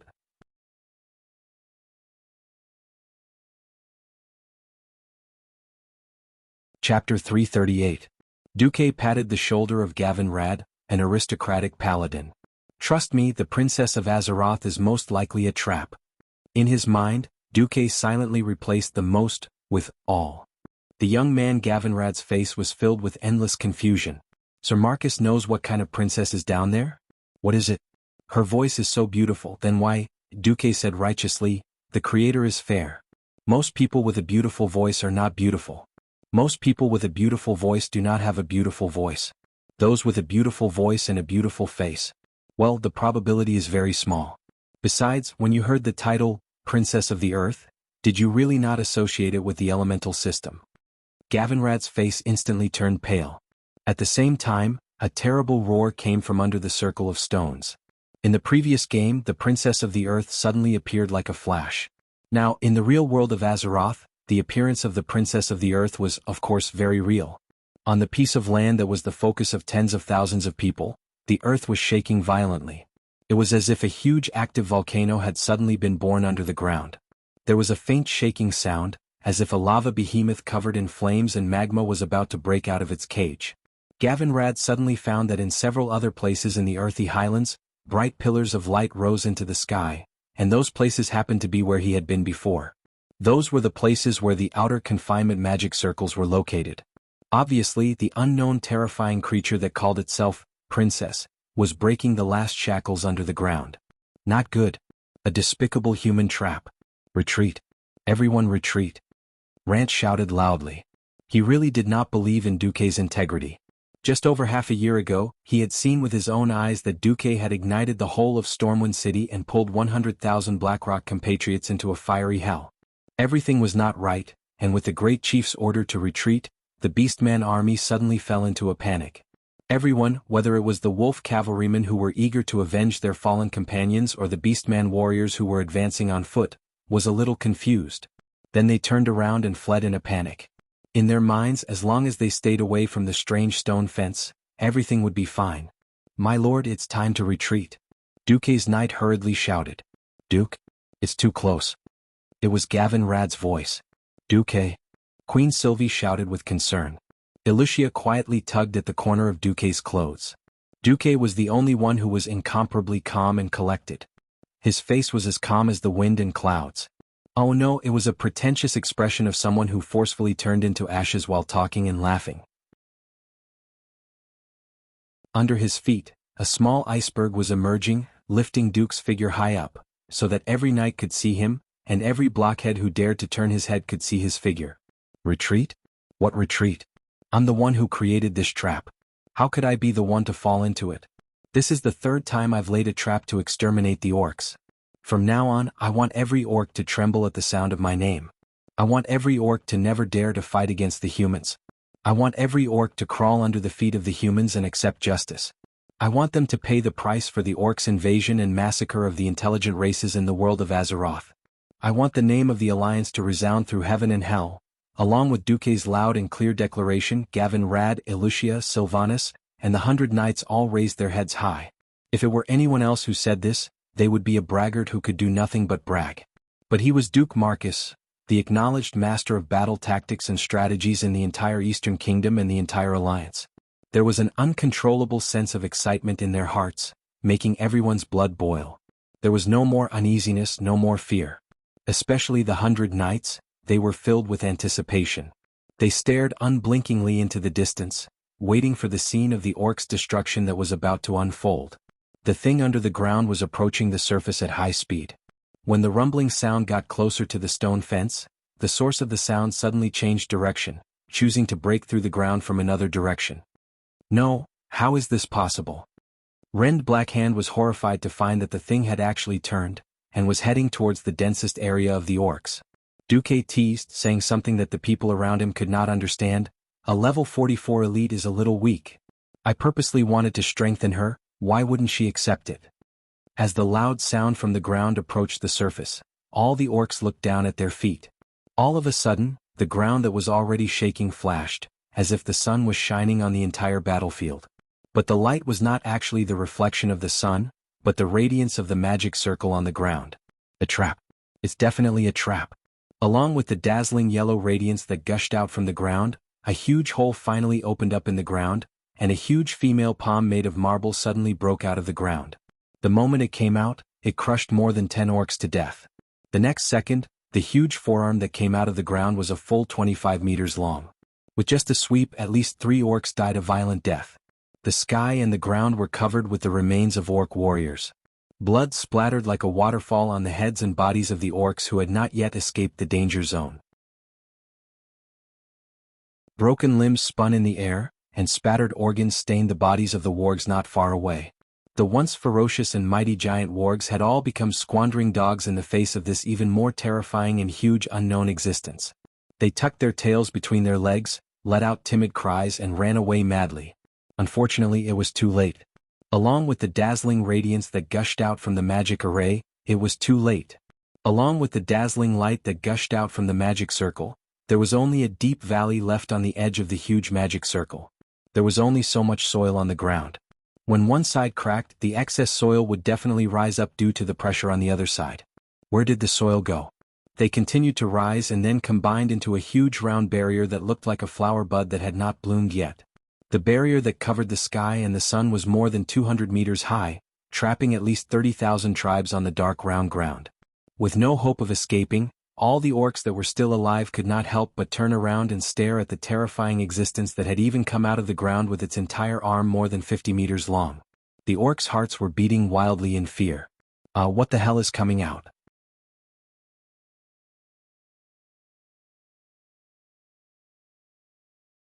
Chapter 339.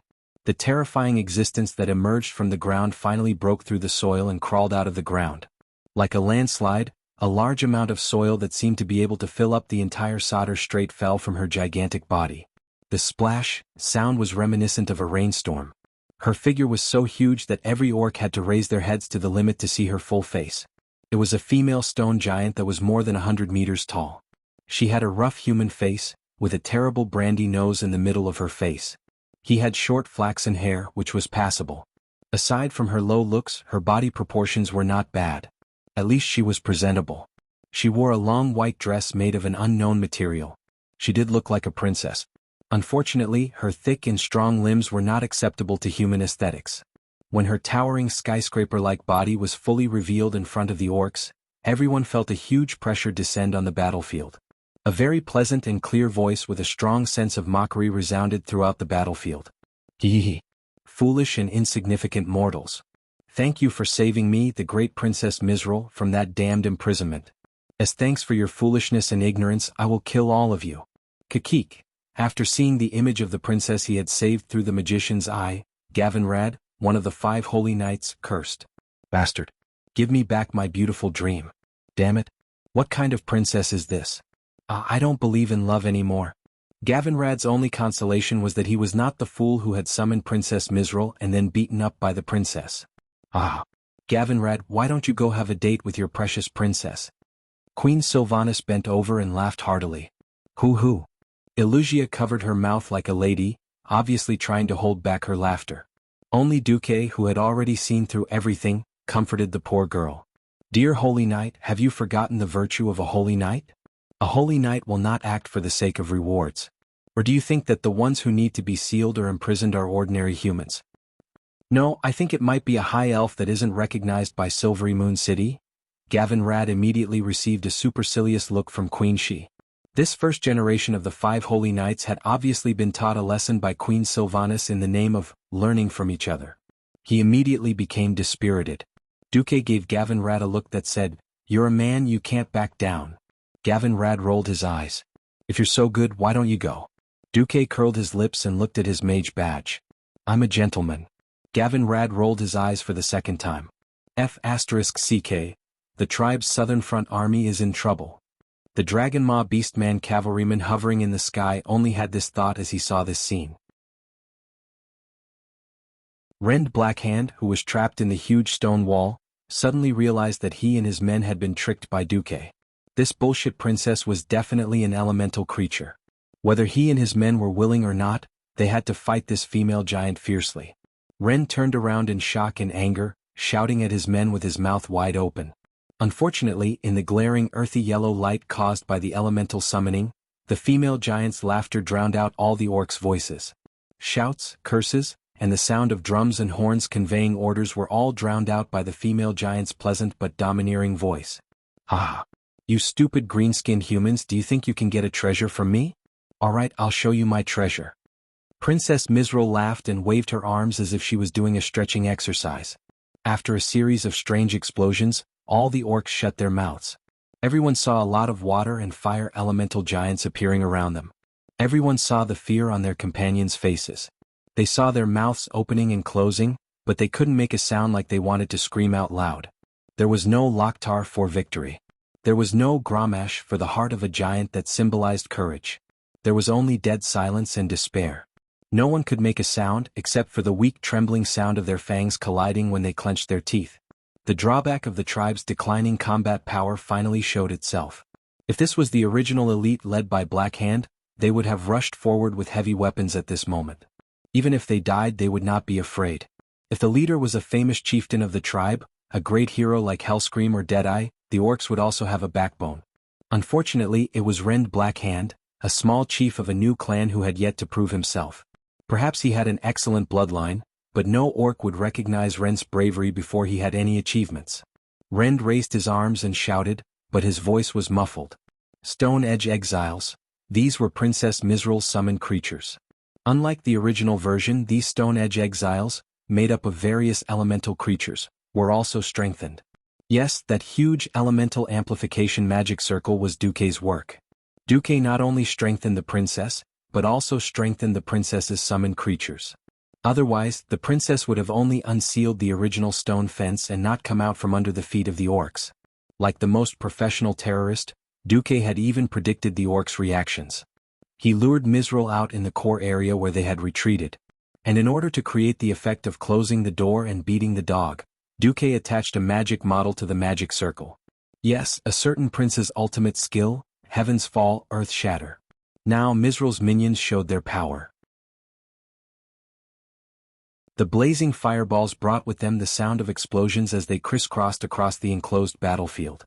Not only were there deadly fireball spells, but there were also Frost Nova and Lightning Shield spells. The spells that the High Elves and humans had painstakingly learned were, in fact, the natural skills of elemental creatures.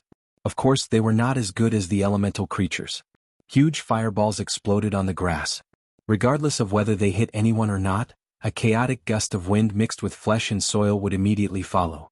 Even the most courageous beastmen couldn't help but subconsciously stop moving. Terrifying shockwaves, some white and some yellow, were like drops of water falling on a calm lake during a rainstorm. The bright rings spread out one after another.